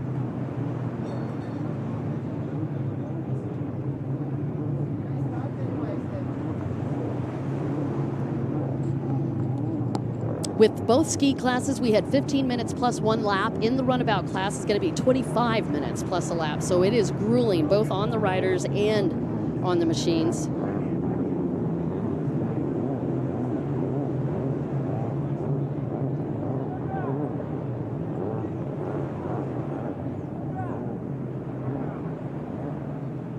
Jeremy Perez, who came into this looking really good. He was in that 4th place. He ended up with a DNF yesterday, and that was because his bearing sheared off, got some of the aluminum shavings in the boat, so it took him a tremendous amount of time yesterday to get that boat repaired and back on the water. He is going, and it looked good when he had the opportunity to get out there and test. So going to be a couple of tense moments for your defending world champion. That is Jeremy Perez on boat number 86. Do keep your eye on him.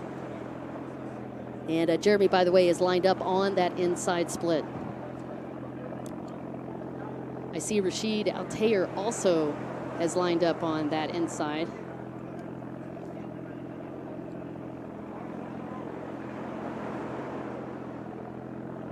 Mattia Fracasso is lined up on the inside, so too has Johan Johansson. And then again, Josef chose that outside pole position. He did that yesterday too, and I see that Sam Johansson, the gentleman that did so well yesterday from 7th to 3rd, lined up right next to Josef, so that could be a good battle. Well, not could. Let me just put it this way. That's gonna be a good battle. We have 26 riders on the line this weekend. Thank you so much, Traley, for the great feedback, saying that China and the UIM, a good combination. Always well-presented events by both. You are the best. Thanks for watching. Florian Fadre shouting out for boat number 86, Rafael Kor. Shouting out for the Polish rider, of course, Andrzej Wisniewski.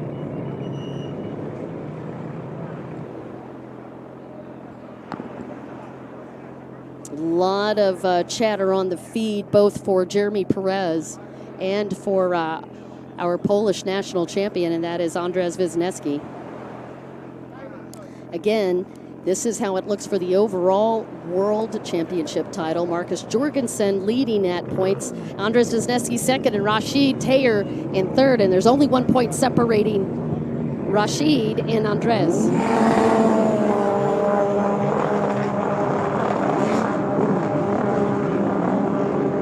And they are off at a really good start for Yosef Abdul Razak.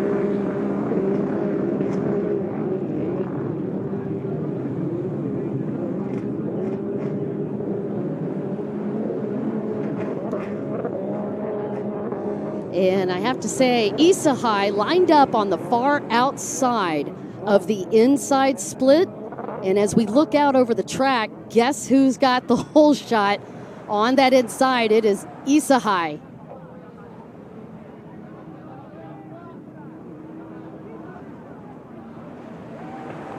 It did have it. It's Jeremy Perez up in second. Isahai with the hole shot. Jeremy Perez in second. Boat number 25, Andrzej Wisniewski in third. Boat number 11 in fourth. And boat number 7 in fifth.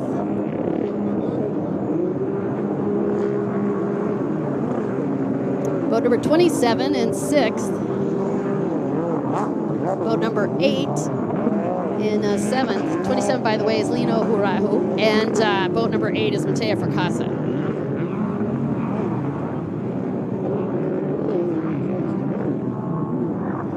Outside of the inside to take a hole shot is a spectacular feat. Great job for the gentleman from Japan with 23 national titles. It is Isahai, who is currently leading as we fire off the start of this 25-minute moto in your GP runabout class.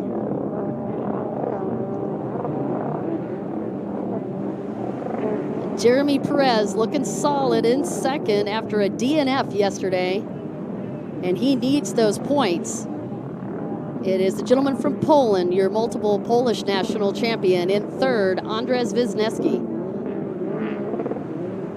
Josef Abdul Razak in fourth. And Jorgensen in fifth.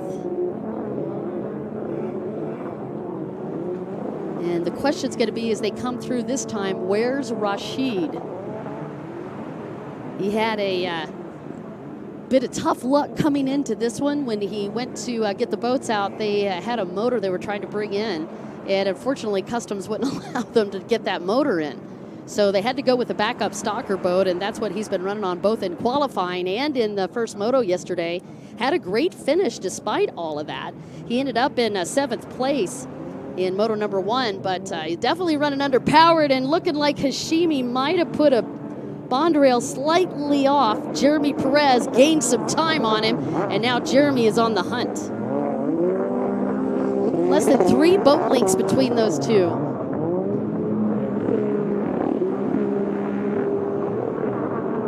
Your eye on boat number 81 and 86. You can see them in the screen. It's Jeremy right at the bottom part of that, and he is hunting Isahai.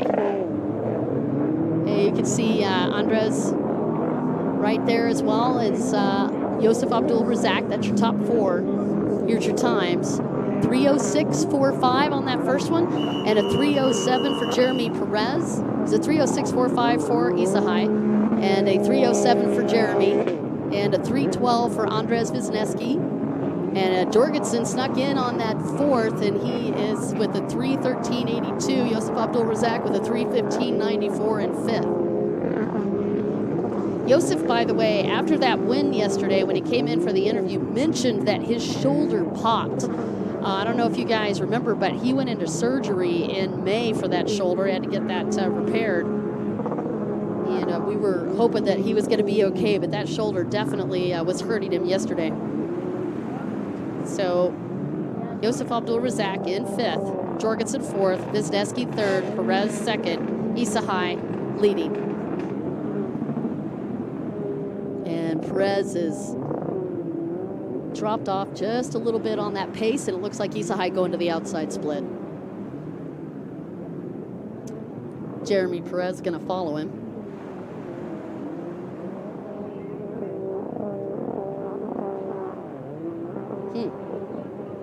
All except for Marcus Jorgensen. It looks like the top 5 went to the outside. There is Isahai on boat number 81, your leader. That's the first time we've seen him on the World Championship Tour for the UIM-ABP Aquabike World Championship round. Oh, we got a battle happening with Jorgensen and Yosef. When they came out of that triple, Jorgensen was putting the pressure, got around Yosef Abdul Razak, and also got around Andres Wisniewski. Jorgensen in 3rd. Isahai with a 2:10.69 on that lap. Jeremy Perez with a 2:12.21, and Marcus Jorgensen with a 2:09.66. Andres Wisniewski, a 2:12.63. Abdul Razak with a 2:12.22. And that is boat number 11 of Yosef Abdul Razak. And Lorenzo Benalia, unfortunately, having to come in under a tow hook. Tough break for one of our longest competitors, 31 years racing. He said he'd seen 18 UIM championships. Oh no, another one having to get a tow hook. That's Christoph Agostino, and Marcus Jorgensen is down as well. Oh, now that is going to be heartbreaking if he doesn't get that boat going. Marcus Jorgensen is down, and you can see he is visibly upset. He got the boat going again, thank goodness. Maybe he can get back out there. Yeah, he did get back going. I don't know if he's coming in or not, though. Let me just take a quick look. So Christoph Agostino and Lorenzo both under a tow hook. And we'll try to get eyes on boat number 7. See if we can find out where Jorgensen is, if he was able to get that boat going again. He was in 3rd. And by the way, that's your points leader, your overall points leader, and your weekend 2nd place. So Yosef Abdul Razak currently leading the higher Grand Prix of Qingdao, China. So for the weekend, Yosef was in the 1st place as of yesterday's first moto, with Jorgensen in 2nd and Sam Johansson in 3rd for the weekend. Gentlemen, you're watching on your screen right now. That's boat number 81. That's Isahai, and he was 5th after yesterday. Currently leading. Jeremy Perez still putting pressure on him. Now, Jeremy doesn't have any points yet on the board for the weekend. So he is back in 24th. Wow. Wisniewski back up in 3rd. Here's the time for these guys. 2:14.33 for Isahai. 2:13.63 for Jeremy, 2nd faster. And a 2:13.86 for Wisniewski. Yosef Abdul Razak just came across at 4th, and I do not see Jorgensen yet. I don't see Jorgensen. Oh, there he is. Is that him? No. Boat number 2, looking for boat 7.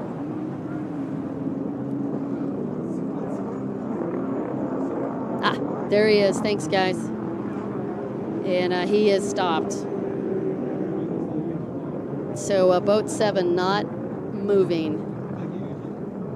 And that's got to be the worst feeling ever for Marcus Jorgensen, the rider from Denmark. This was his first opportunity at a world championship. He came into this round with the points lead. He had 71 points. The closest next to him with 69 points was Rashid Altair.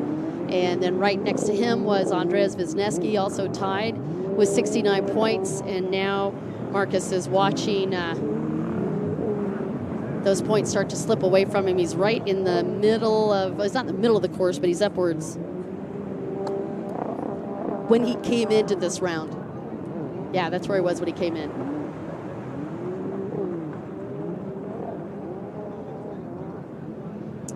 All right, so again, we've got the course marshals over there talking to Marcus. The boat is going, but not very fast. So they are going to bring him in. There's your update. You can just see him to the left of that screen. All right, let's take a quick look at the top two as they come through. They're right to that front stretch, and Jeremy right back up on Issa High. Here's the time on this lap for Issa, 2:15.31. Jeremy with a 2:14.97, continuing to hit a quicker pace. Third place, Andres Wisniewski with a 2:15.76. We are 10 minutes flat up on this 25-minute moto. Still not halfway through.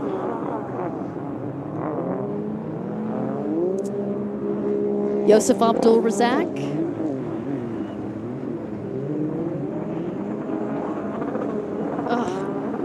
Just heartbreaking. Look at Jeremy Perez pushing Issa High. Ducked in right underneath his shoulder, trying to get around him. And your Japanese national champion is like, nah, I'm going to just shut that door. Jeremy Perez with a straight line to the left-hand turn as they get ready to head deep into that backstretch. And you can see how fast Issa High's boat is once they open it up on that backstretch.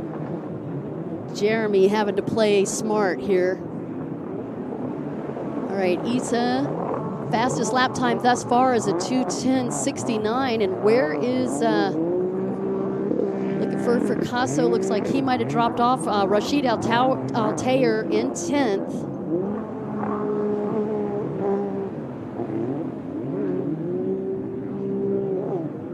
All right, so Rashid on the move too. He's actually was in 11th and has moved up into that 10th place. Let's see if he can continue his hunt. Did not get a good start, but remember, he's on a stock boat. All right, Issa and Jeremy, cat and mouse game here as Issa runs that outside split again. Oh, Mateo Fracassa just at cruise on this front stretch right at the checkered buoys, and his boat just stopped. So another casualty in the GP Runabout class.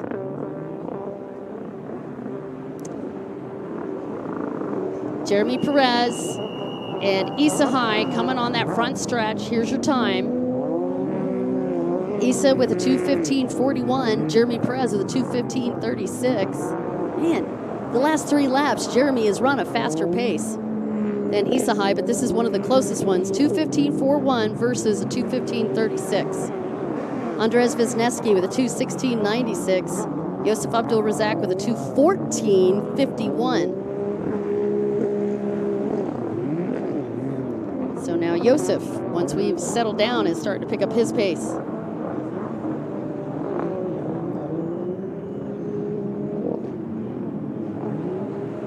There's the demarcation buoy, and then look how they have to shoot way out there to pick up that big back stretch. And that is the Runabout course, where the Runabout course deviated from the stand-up class that you were watching earlier. And then look at the big backstretch that they've got to deal with, and you can see Jeremy Perez locking onto that throttle. Now, he's going to be smart here. He's got to get some points on the board with an opportunity to get to that podium finish. That's your defending world champion up against your national Japanese champion, 23-time national champion, Issa High.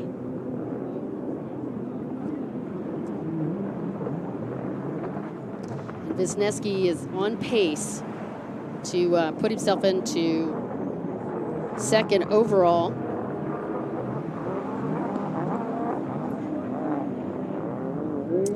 Diorino Carmen shouting out, "Go Italy." Rafael Core also shouting out. Marta Sorrentino giving her love on the live stream for her sweetheart, Jeremy Perez, who you're watching on the screen. Martin Goa. Is Martin Alhaj in the race? Yeah, he was. The birthday boy from yesterday is in. Let's see where he is.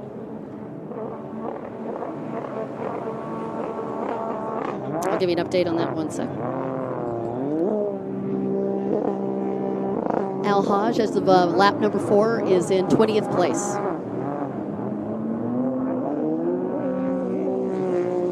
Frederick Brandau is getting a lot of love. Brandau is up in 7th.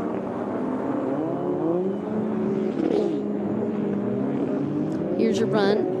Isahai leading, Perez second, Wisniewski third, Josef Abdul-Razak fourth, Araujo, Lino with a really good run. In 5th place, Sam Johansson up in 6th. Brandau in 7th. Liang Weicheng, your Chinese rider, a.k.a. Steven, is in 8th. Rashid Altair in 9th. And Anton Pankratov in 10th. Johan Johansson in 11th. And Gui Deshai, another Chinese rider, in 12th. Yeah, a lot of sympathy for Marcus. Sean, thank you so much. I see Sean Eladio on the feed.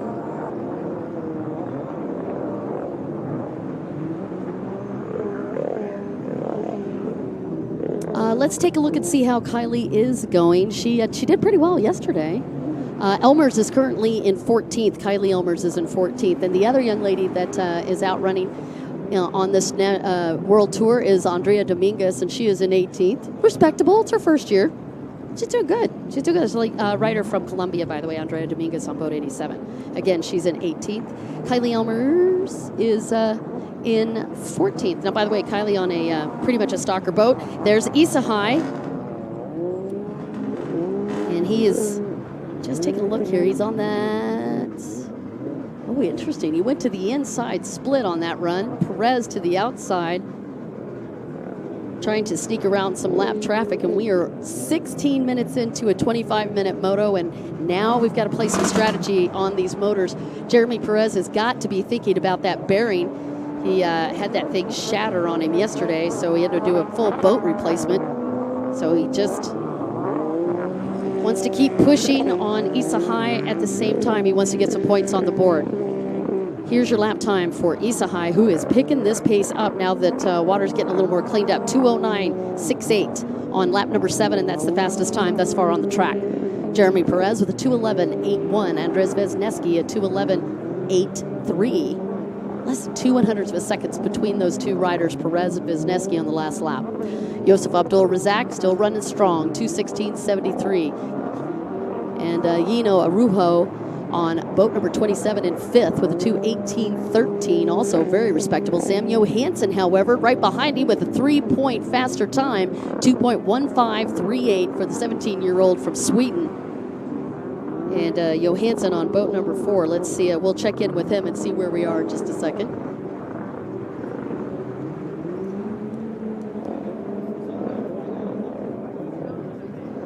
There's Jeremy Perez. That's your defending world champion, and great that we were able to kind of check in and see where he's at. He's still putting the pressure on Isahai, your race leader.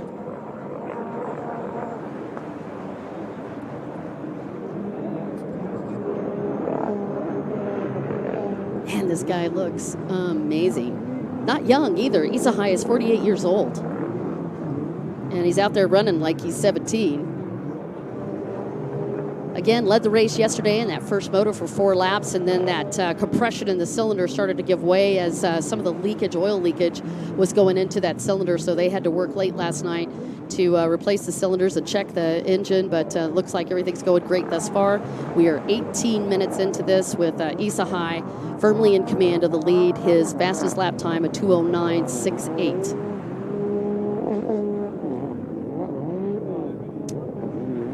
That was the triple right-hand turn that you saw, followed by a double red. He's on the front stretch, and you can see the defending world champion just a few seconds behind him, Jeremy Perez. I can only imagine that Marta, who's at home right now because she's about to have a baby. Yeah, she's excited. I can see it. Lisa Barsby, great to have you on. Jan Jensen, I know, I agree. Very good race. Jan Jensen, who was on the tour with us last year, unable to come and hang out with us this year, but still joins us on the live feed. We really appreciate that. Let's check in a little bit further back. Andres Wisniewski in third, 2:14.57 on that lap. And Josef Abdul-Razak with a 2:11.54. Arojo with a 2:18.13 in fifth place. And there's Josef Abdul-Razak, the gentleman that won the moto yesterday despite coming off of a surgery in May on a shoulder that's been a repeat injury. And you could tell even when he came in with the interview yesterday that shoulder was bugging him a little bit. That shoulder popped pretty hard.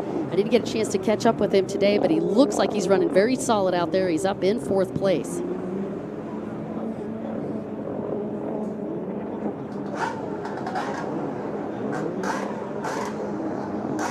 There's 86, Jeremy Perez. And as I said, battle probably heating up between boat number 27 and boat number 4 as Sam Johansson has been increasing his time, 2:13.76, and I think Araujo felt the pressure on that. He went to a 2:13.94 on that lap. Meanwhile, Isahai to the outside, as since he had the opportunity to run and there was no traffic in it, he's pushing Jeremy to that inside split. Let's see if Jeremy can gain any time on him. Notice how tight this merge section is. Incredibly technical course, an impressive course put together by our race director, Marcus Petrini. And look at these guys as he comes out of that and into the merge section. And you can see Isahai already on that high-speed right-hand turn, and there's Jeremy. I didn't get a chance to see the merge buoy, but still, you can see it's pretty tight through there. And Jeremy running pretty relaxed on this. Let's look at his time. 1.51 on the last lap, separating him. Still respectable. 2:11.30 for Isahai on that lap time, and a 2:11.76 for Jeremy. So just about a half a second off of the pace from lap. We were on lap number 8, so that would have been lap 7. All right, 21 minutes, 4 more minutes, and 1 lap to go.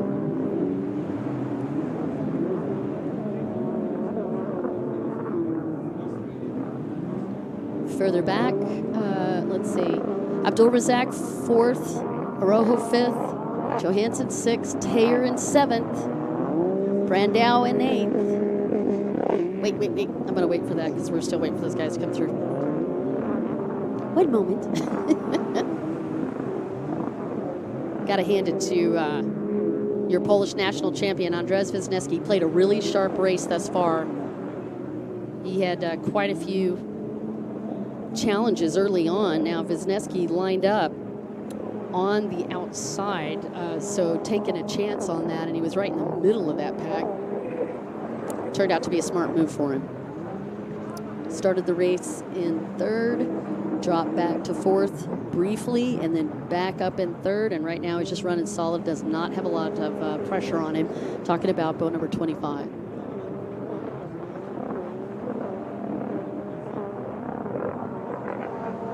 You can see race conditions changing with all of the boats out here. It was a lot more rugged earlier. All right, so Isahai.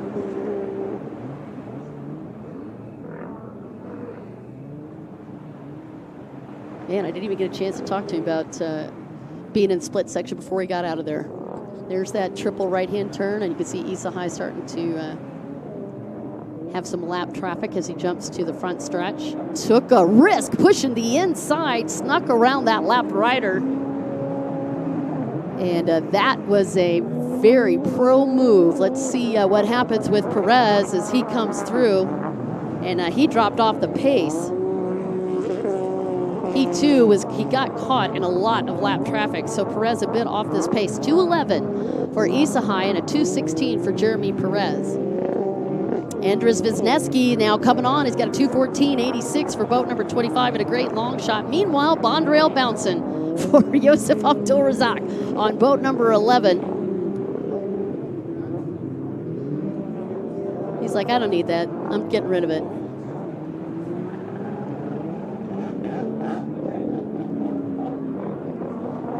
And Yosef probably nursing that shoulder a little bit. He too is in some lap traffic. Great long shot of a beautiful city and our host city for the weekend of racing. We are in Qingdao, China for the higher Grand Prix of Qingdao. And this is going to be our final closed course race, but don't you go away. We've still got the final in freestyle coming up next, as we have 1 more minute and 1 more lap to go in the Runabout GP1. And that is your shot of your leader, Isahai, from Japan on boat number 81. With a 7-second lead. Man, it has been all about the prime numbers. Speaking of prime numbers, wondering what happened underneath the hood for Marcus Jorgensen's boat, the gentleman that came into this in second and actually came into the World Championship Tour round in the lead for the first time.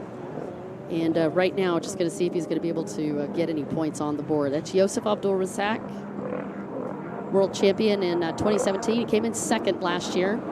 And what a battle between him and Jeremy Perez. Jeremy taking it with a 16-point lead at the end. And you can see Yosef just hanging back, watching the lap traffic. And when he's got an opportunity to slice through that, he will. So as they come up, that's the white flag for Isahai, last lap. As we watch Yosef Abdul-Razak go through that outside split, you can see the traffic that these guys are dealing with. And not much forgiveness on this track either. So not too many places these guys can really just do a quick stretch.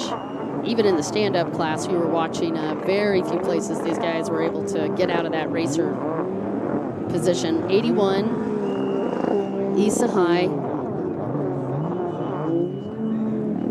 with 25.47 on the clock.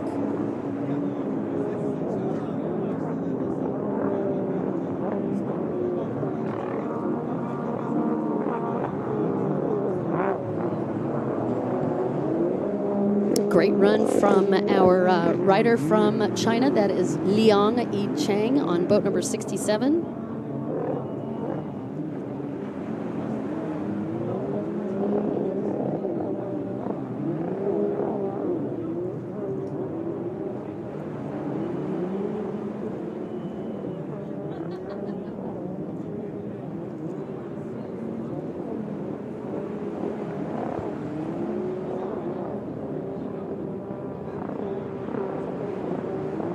Few more turns to go for Isahai and Jeremy Perez. This is going to shake the numbers up depending on how many numbers Marcus Jorgensen's able to post on this one.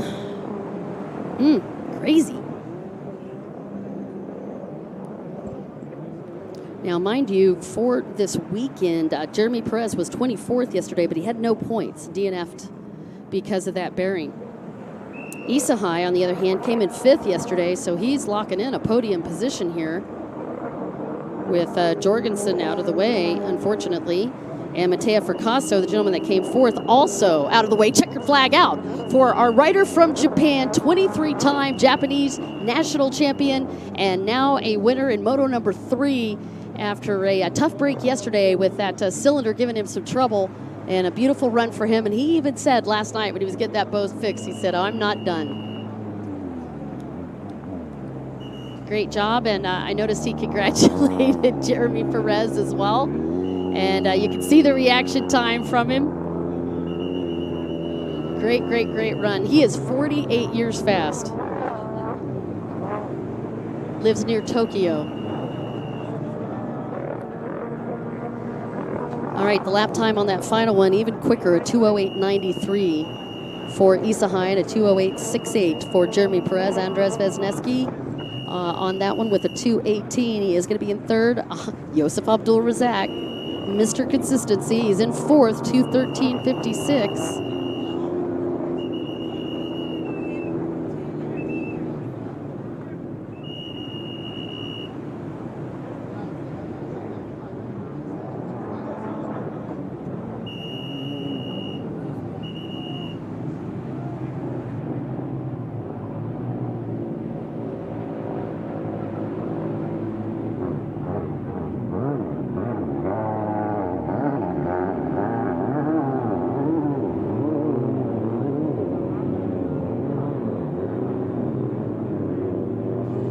right, we're back. I just wanted to give you the update. It is Issa High for the win. Let me just run down this top 10 for you again. Perez for second, Wisniewski for third, Josef Abdul-Razak fourth, Lino Arahu is in fifth, Samuel Johansson got sixth, and Rashid Altair seventh. Frederick Brandau just came across in eighth. Waiting for the next couple of these so we can finalize for you.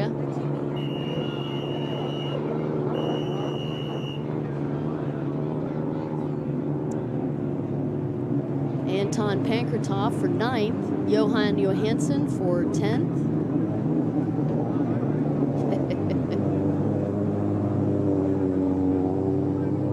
And you can see Black Shadows already down there celebrating. But, you know, before we get to all of that, let's take a quick break. We'll be right back.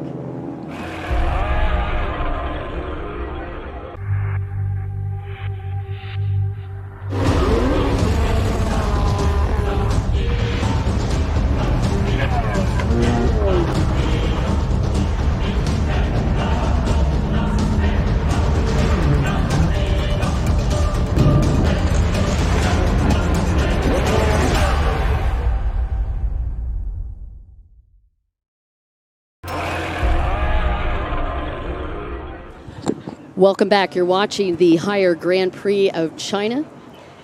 And a special shout out to our incredible host this weekend in Qingdao, China. We have been very blessed to have these guys. And you can see the camera crew down with Issa High,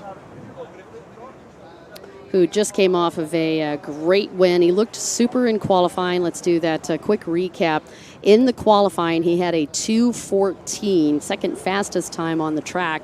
It was Marcus Jorgensen from Denmark with boat number 7 that had the fastest time, a 2:10 and change.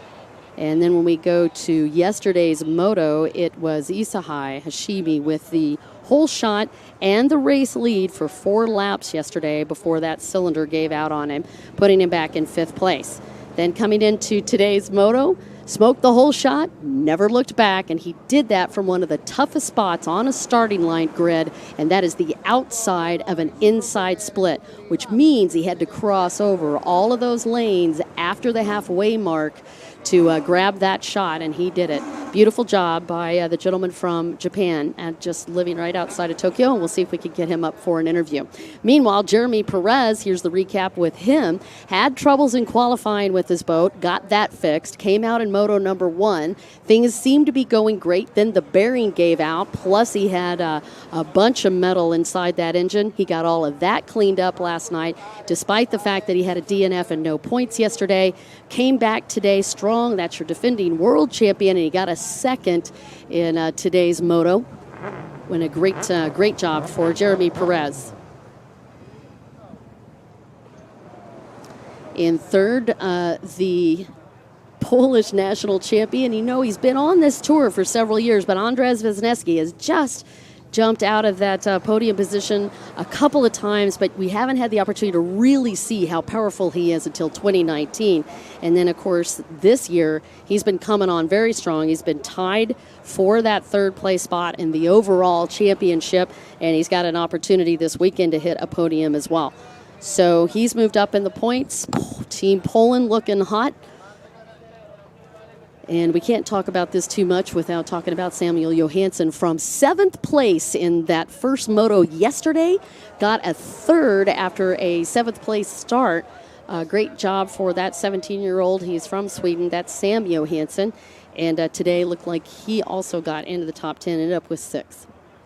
A little bit of the recap of what you just saw. Meanwhile, Josef Abdul-Razak, fresh off of shoulder surgery with a win yesterday. Ended up in 4th today, and he could be the gentleman that'll be at the top of the podium. I'll let you know a little bit later on the points.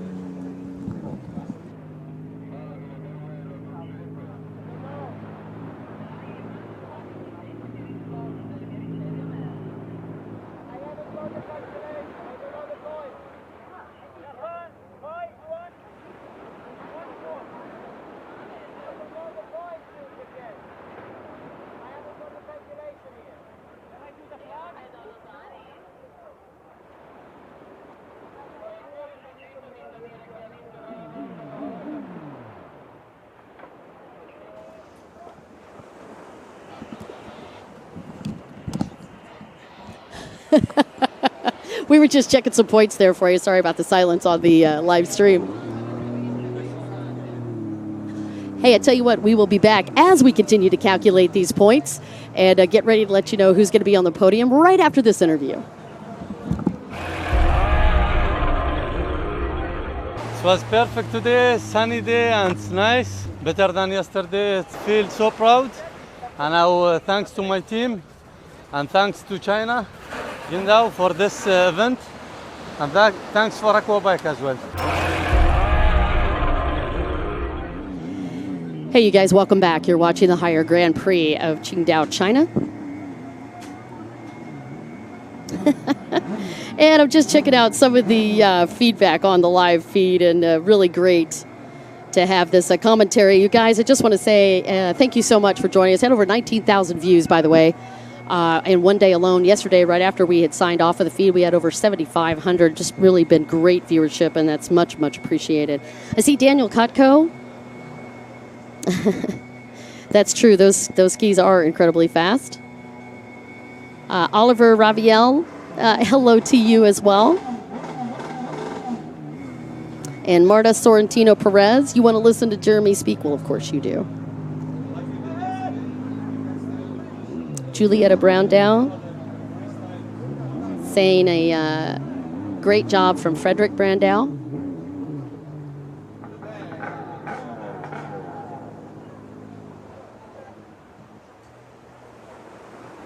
And we're just getting the runabouts pulled out of the water, and we will be coming up next with your freestyle final event for today.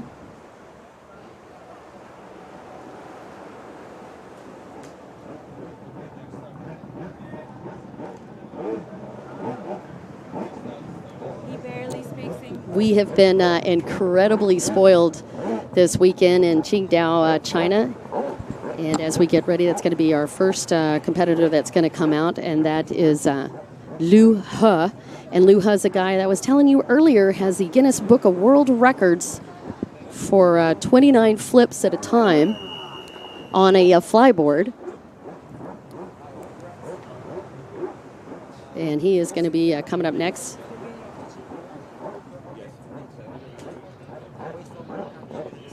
But first, we're going to do a quick catch-up with our winner in Moto number 2. And we are here with Isahai. Yeah. How are you? Very, very fine. Fine, thank you. So I know that you had some challenges yesterday Yeah, with the boat. Yeah, challenge. Thank you. Yeah, you're welcome. So how did you like your boat today? Today, very good engine and start whole shot, and after easy ride, and little problem, fuel. Getting low? I said, yeah, getting low. Too easy. So you were milking it a little bit. Yeah. Understood. Thank You couldn't let off too much. You had Jeremy right behind you. Thank you. Jeremy, afraid. Yes. Scary.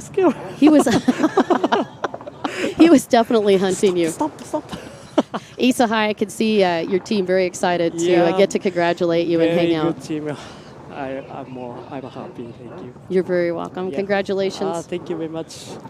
The first Japanese champion I know from 2011 on the UIM-ABP Aquabike Tour. Congratulations to you. Thank you very much.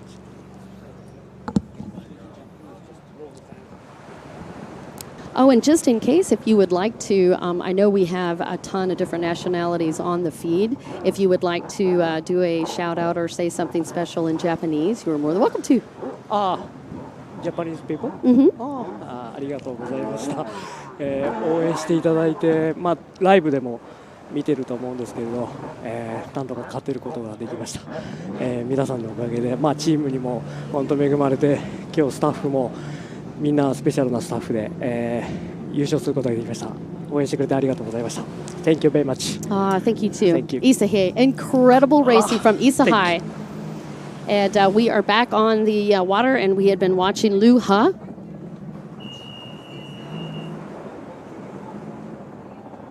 This guy, he's actually quite famous in China. Liu He, who had the Guinness World Record for most number of backflips, had 29 backflips on the flyboard.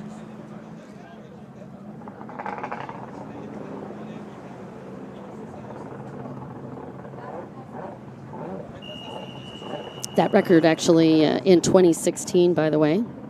He's 25 years old. He's from Beijing. And you can see he's sponsored by Bun Freestyle.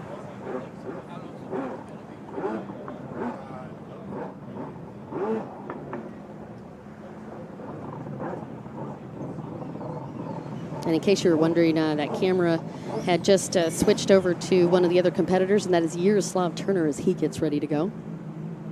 And that is going to complete the routine for Liu He. Again, very well-known freestyler and flyboard competitor. And as I talked about earlier during the opening ceremony, flyboard is huge in China, and the competitions in flyboard very tightly contested. They do all different types of disciplines around the flyboard. And, of course, in the jet ski scene, Bun Freestyle, incredibly well-known, Watanabe Fumikaze.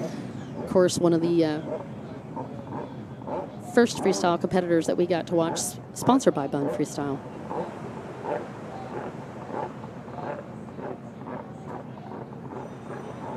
Next competitor out, also from China, is 19 years old. He is from Zhangjiang, and he is a freestyle bun competitor. Great backflip, nose stabbed it.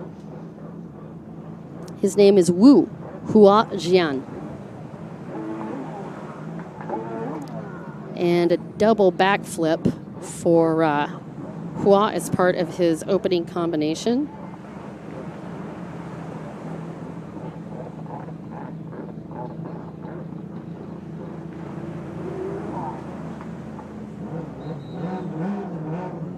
Another good backflip for boat number 99, Wu Huajian.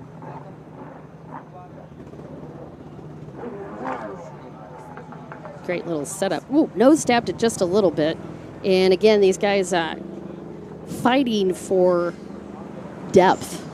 The tide just came back in, and I'm sure you've seen some of the live pictures and different things of the tide when it's all the way out. And while I've got another one of our competitors here from Runabout, I will bring him up too, so we have the opportunity to catch some of these guys. I think Marta will probably be very happy. I'm here live with Jeremy Perez after a great run. You're defending world champion. I know you had a tough day yesterday. Yeah. Yesterday I was unlucky with my boat. Some things go wrong on the drive shaft. Something that never happened to me, so first time. So today I tried to do my best, and I start second. I tried to pass his eye, but he's very strong. Yes, he's very strong. You did great, though. Today was a whole different story for you. Great start. Yeah, very good start. Tell me about the strategy on where you lined up. Well, on the line. Yeah, on the line. I don't have choice, before I was last to choose my place. They said me to go inside. I said okay, so I tried to look very good the start, and I'm start very fast quickly. And I was first, and I was more fast, maybe 10 kilometers more fast, and passed me. And I tried to stay behind him, and was nice, Start second, and after I tried to pass him on the course, was very tight sometimes. We was very close together, but he was stronger today. Yeah, well, just today for sure. He looked really good in qualifying as well with that 2:14. I think that was the first we were like, wow, this guy's got some serious speed. And then yesterday looked solid. Yeah, he's a good guy, win King's Cup last year, so we know it's one big rival, and will be good that will come this guy next year on the World Championship. Oh, I hope so. Yeah, I hope so. Nice. I have to say, the depth of talent in this class is insane, though, Jeremy, and you looked outstanding. As a defending world champion, I know you come back in, you've got, some peace of mind there, right? Like, been here, done that now. Yeah. But I know it meant a lot to you to be able to get back out on the course today. Yeah, this morning it was easy. My engine was out of the boat. Everything was out, so it was easy today. It was a long day to repair everything. We did, and I make a good race. I'm happy. it's From, good. from a Yeah. runabout perspective, how did you like the layout on this course? Yeah, the course was good, you know. Was little bit big, but was nice, you know. On the right side was very tight, and we can try to pass people, and was very nice. No, it was a good course. Here in Qingdao was good also. So really, we passed a good weekend. Just a little bit unlucky in the pole position in Moto 1, but was a good weekend. Good. Oh, it was great to have you here. Thank you so much, Jeremy. Thank you. Great performance this afternoon. And ciao, Marta. Aw, I knew you were going to do that. Yeah. Good for you. I will come tomorrow, Marta. Well, she was watching the whole time. Yeah, I know. See you. All right. Bye, Thank bud. you, Dom. Thank you so much. See you next time. Bye-bye. All right, we're back to freestyle. And just in time for Paulo Nunes from Portugal. Paulo yesterday with a 5th place overall.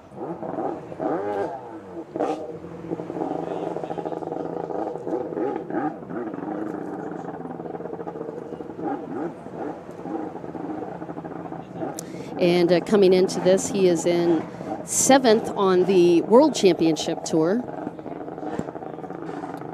And he is on a brand new boat. This is Lee Stone's Revolver boat. And Paulo said one of the highlights this year for him was when Lee actually came out and hung out with Paulo and also with Joanna Grassa, giving him some tips on how to ride this very high-powered, very incredible boat. Nice opening routine. A good backflip, follows it with another backflip.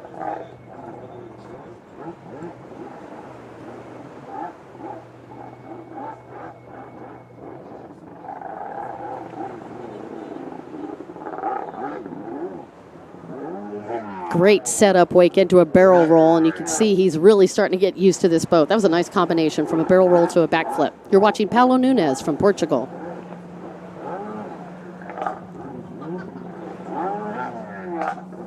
.360. Just getting more and more comfortable on that into a 180. You can see how tightly screwed down he's got that handle pull. Some of these guys have a connector cable to keep that pole from coming up too high. Paulo chooses not to use that on his little one-hander lander on that backflip.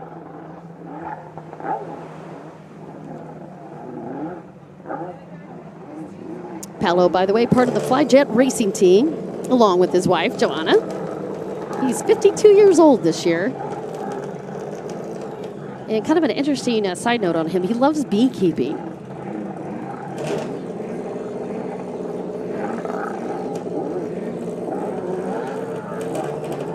Nice backflip. And actually a 1.5.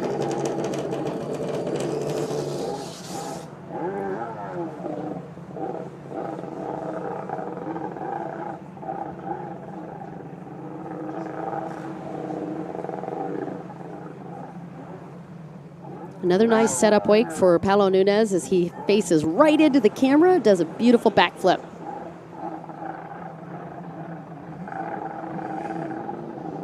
Paulo sponsors, by the way, Liqui-Moly and TAP, or Air Portugal. His first race, by the way, ever was 2006, but we didn't get a chance to see him on the UIM-ABP Aquabike Tour until last year.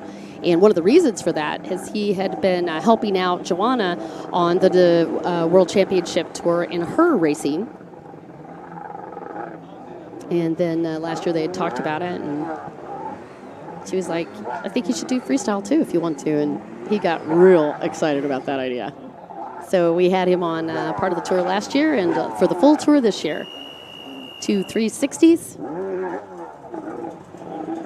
Mind you, these guys are competing with some limited depth here.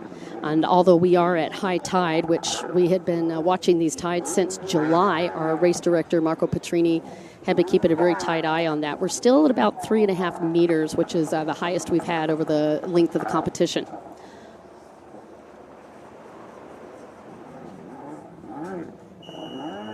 Managed to ride that one out. It's not going to be a big deduction for him. Let's talk a little bit about freestyle and how they do the points on it. It's a 3-minute routine, longest routine of all the tours. And points are awarded for multiple different areas on this. We have 5 judges. We have a maximum of 100 points. That looks like that's going to do it for Paulo Nunes as the red flag has come out. He is going to be bringing it back into the beach. I'll tell you more about the points as we get our other rider out of the water.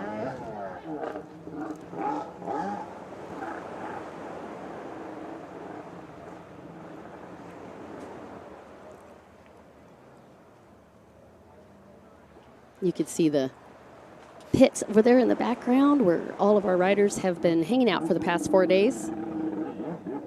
This is just a top-notch location for us in Qingdao, China. By the way, this is the eastern part of China. We are right in between Beijing and Shanghai, right on the Yellow Sea coast, second largest seaport in all of the country. And right across from us is Korea.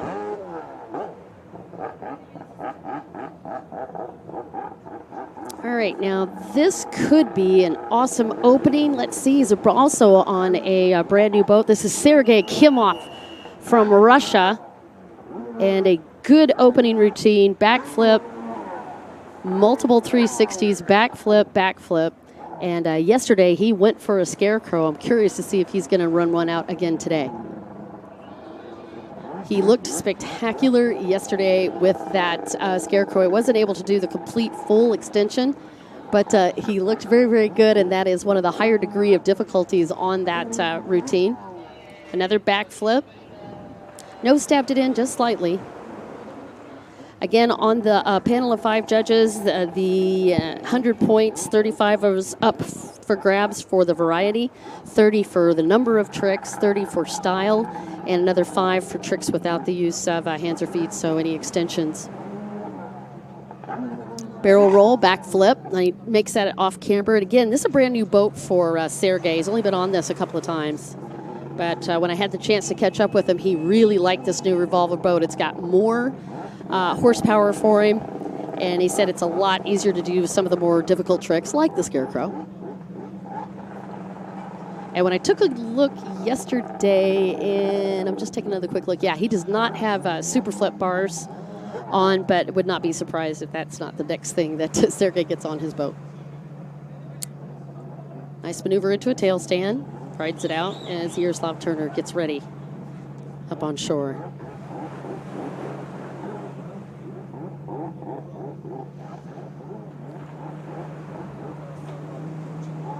And today is a holiday for the residents of Qingdao, and so we've got a lot of fans up watching the freestyle event. I love what Sergei has done with the sticker design and the wrap on the side of this boat. He's sponsored by championat.com, just one of his sponsors. Also sponsored by Jet Pilot.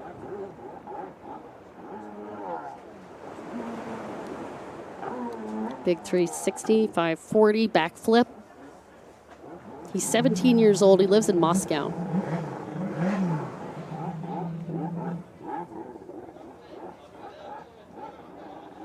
His first race not terribly long ago, Russia Cup 2013, and he's a Russian champion. His UIM debut, by the way, was 2017 at the end of the year.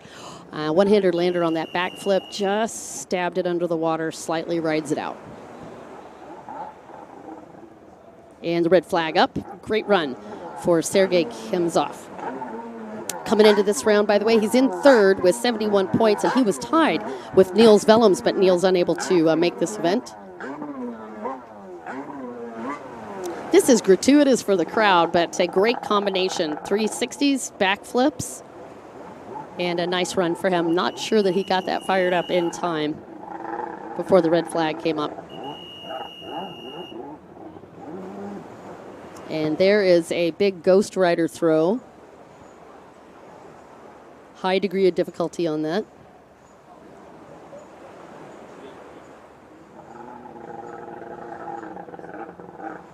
And a fountain.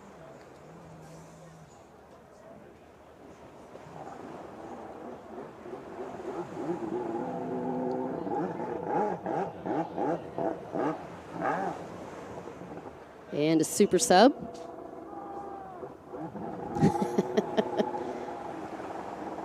Sergey very happy with that run. Great job for Sergey Kemzov from Russia. Gentleman that came into this round in third place. And in Moto number 1 yesterday was just edged out by 2 points for third.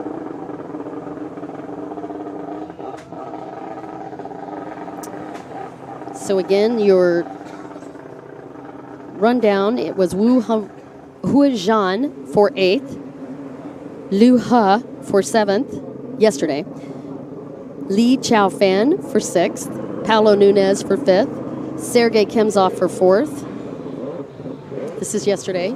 And this gentleman that you see making his way out onto the water, this was third place in yesterday's competition. You are watching Yaroslav Turner. Yaroslav from the Czech Republic. He is 40 years young, lives in Lhota, and he debuted in 2003 in jet ski competition. And he opens up big, 540, 360, 180, backflip, 360, 360, and the crowd's liking it a lot. Backflip again. He's very quick and explosive in his routine, and you can see why he does very well on the points. Hey, Glenn Chisholm, great to have you out here. And Marta, you are very welcome.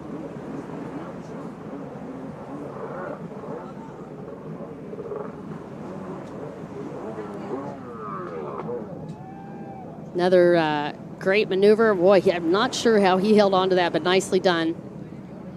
And again, using those footwells to get his feet back into that lock position so he could go for some more aerial maneuvers.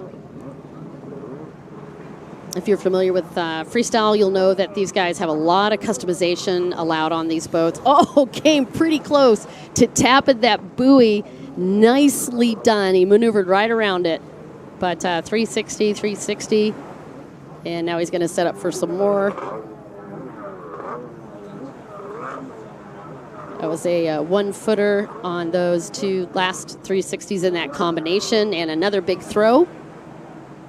Pops right back in the boat. I like how quickly Yaroslav does these transitions, and in fact, all of these top competitors, including our Chinese riders, very, very fast on the transitions for freestyle, and those are the things that really helps with these points. And don't forget, this is a longer routine than normal. In general, we have a 2-minute routine, but they allow them 3 minutes.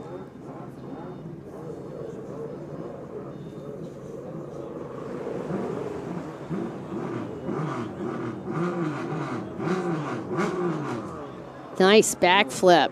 And let's just walk those backflips, and he's going to do them 5 in a row and then shuts it down right in front of that big stand-up aquabike buoy, just so he doesn't tag it. I like how he includes the safety crew in the routine.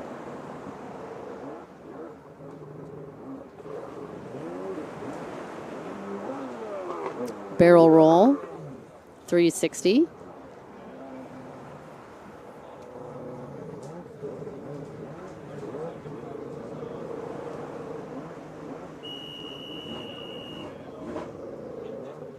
And it looks like the red flag and the green flag up cross, letting them know they've just got a few more seconds, and a big throw for Yaroslav Turner. And that is a signature move for him. And then he quickly reverses and goes into old school.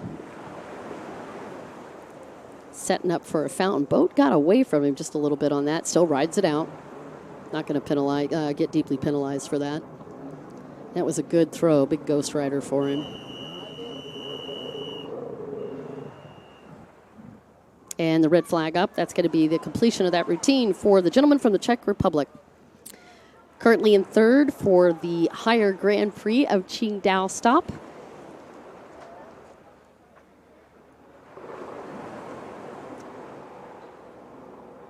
And he is in 4th place on the World Championship Tour.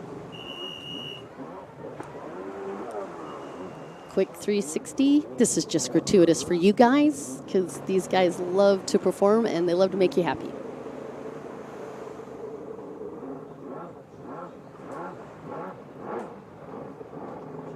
Put your hands together one more time for all you guys that are hanging out with them. This is Yaroslav Turner. And actually, a great job for all of our competitors, to include our Chinese competitors. We've been very blessed to have such a big contingent of Chinese racers and athletes here this weekend with us. Over 20 competitors from around the different provinces in China, and we are honored to have you be a part of our competition. Up next,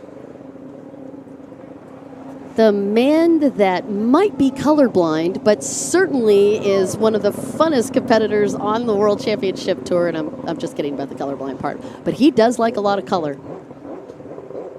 You are looking at the one and only Roberto Mariani as he gets ready to go. We call him the Wolf, and he is a showman from tip to toe. Now, last year, he had a cool design as well. One side of his boat was black with the bright yellow, and then the other side was bright yellow with the black. This year, he's just gone full on, pretty much full Monty Mariani with a bright yellow boat. And he opens up with a series of backflips, and he's going to walk those right through the checker flag buoys. Quick 360 into a 180. And then a backflip. And then 180, 180.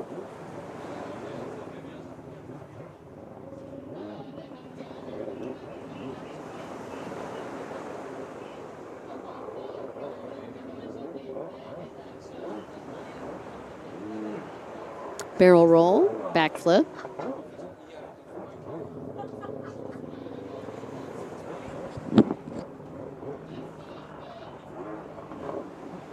Love that extra flair.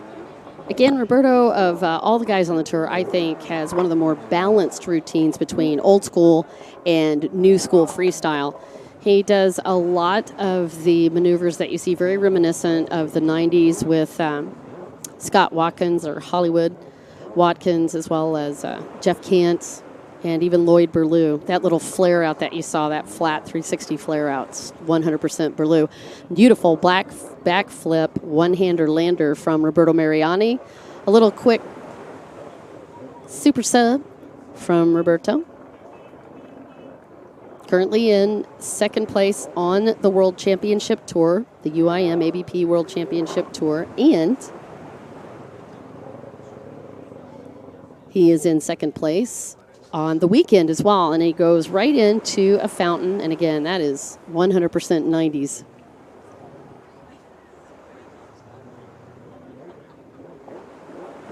Along with disco and bell-bottom jeans comes the fountain.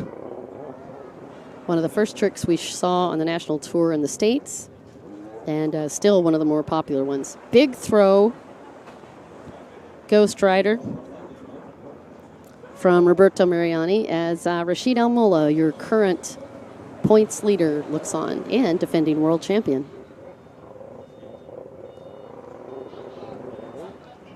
All right, another setup wake for Roberto Mariani. Backflip, backflip, and another backflip.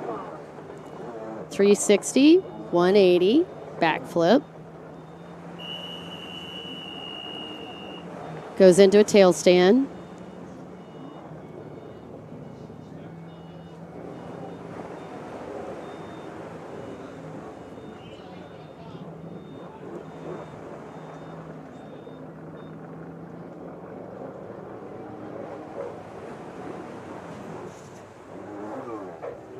Backflip. Subs it just a wee bit. Rides it out. And the red flag comes up, but that's not going to stop him because he wants to do a little extra for you guys as well.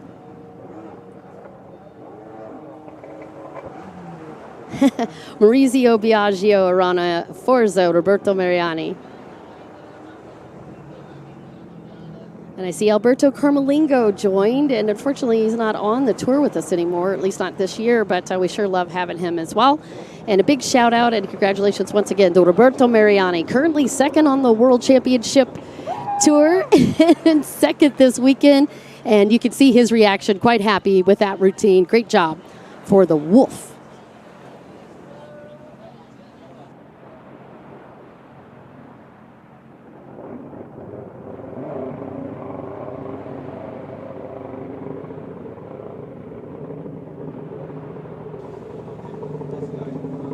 All right, up next.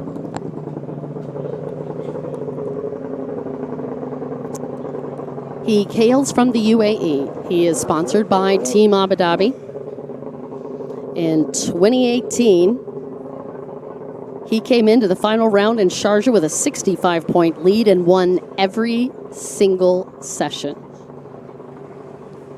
Now, that was just 2018. In 2019, in Portimao, he had 3 wins at 3 sessions, turned right around and went to Olbia, Italy, and got 2 more wins in Olbia, Italy for a perfect series of scores. And now he has managed to start off his weekend in Qingdao, China with a perfect score as well. And he doesn't waste any time. No footer on that opening trick. Goes into a big combination over 26 tricks generally.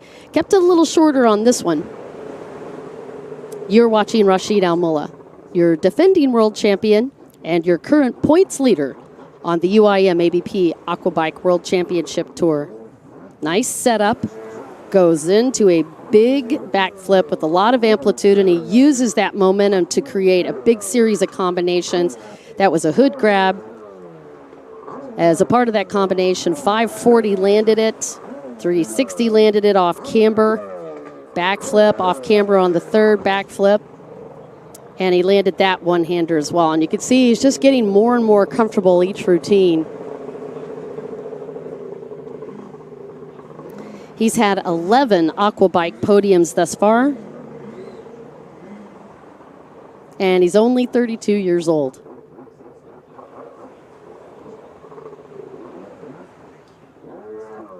Nice setup wake. One-hander on the barrel roll, back flip. Big barrel roll, back flip. Oh, landed that with no hands. So a no-hander lander backflip. There's a shot of our fans watching alongside the beach here. Big barrel roll, back flip, walks it. Another barrel roll. This is your current world champion. So he too gets to wear the red bib, signifying that he has the points lead coming into this round.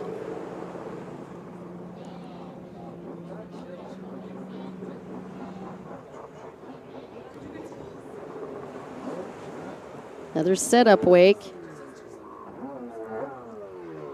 And that was a can flip, followed by a 1-foot flip.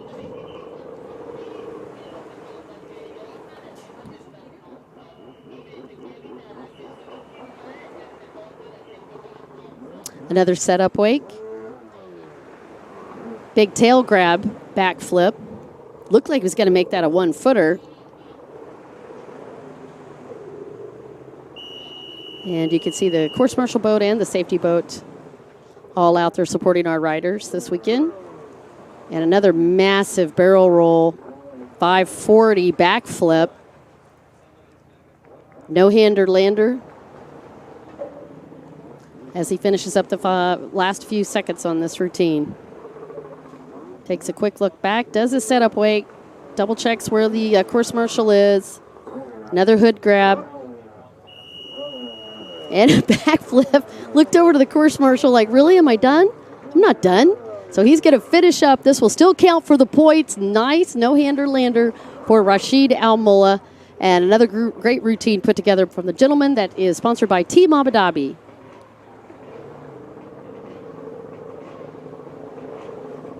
Bada boom, bada bing.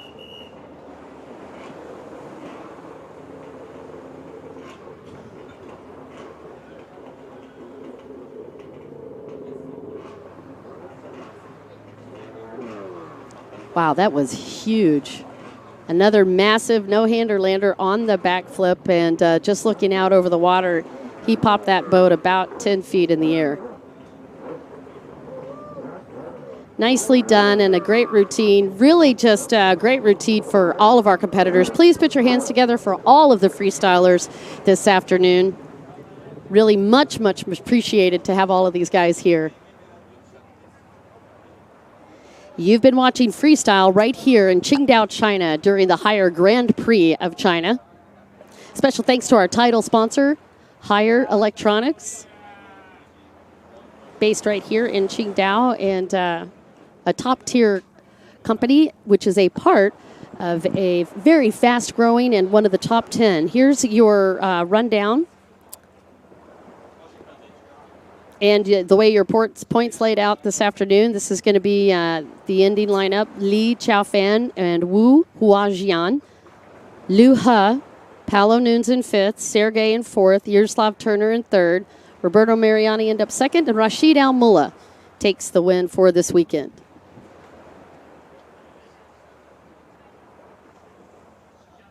And a really cool shot of the views that we've been having at our desk this weekend. All right, 4 days of racing, but unfortunately, as all good things, this too must end as we get ready to go for our road to Sharjah. Be sure and join us December 17th through the 20th. Yes, we are going to come back for the prize giving, as Saeed was just so sweetly there to remind me. He says, don't sign off all the way, just sign off a little bit. So we're actually going to come back. Are we going to come back in 30 minutes? Oh, great one. Okay, so I'm going to sign off temporarily. I'll be back in about 30 minutes for our prize giving ceremony. Don't go away. I'm going to grab a coffee. I feel like you probably need one too. We'll be right back. I'm Dawn Dawson. You've been watching the Haier Grand Prix of China.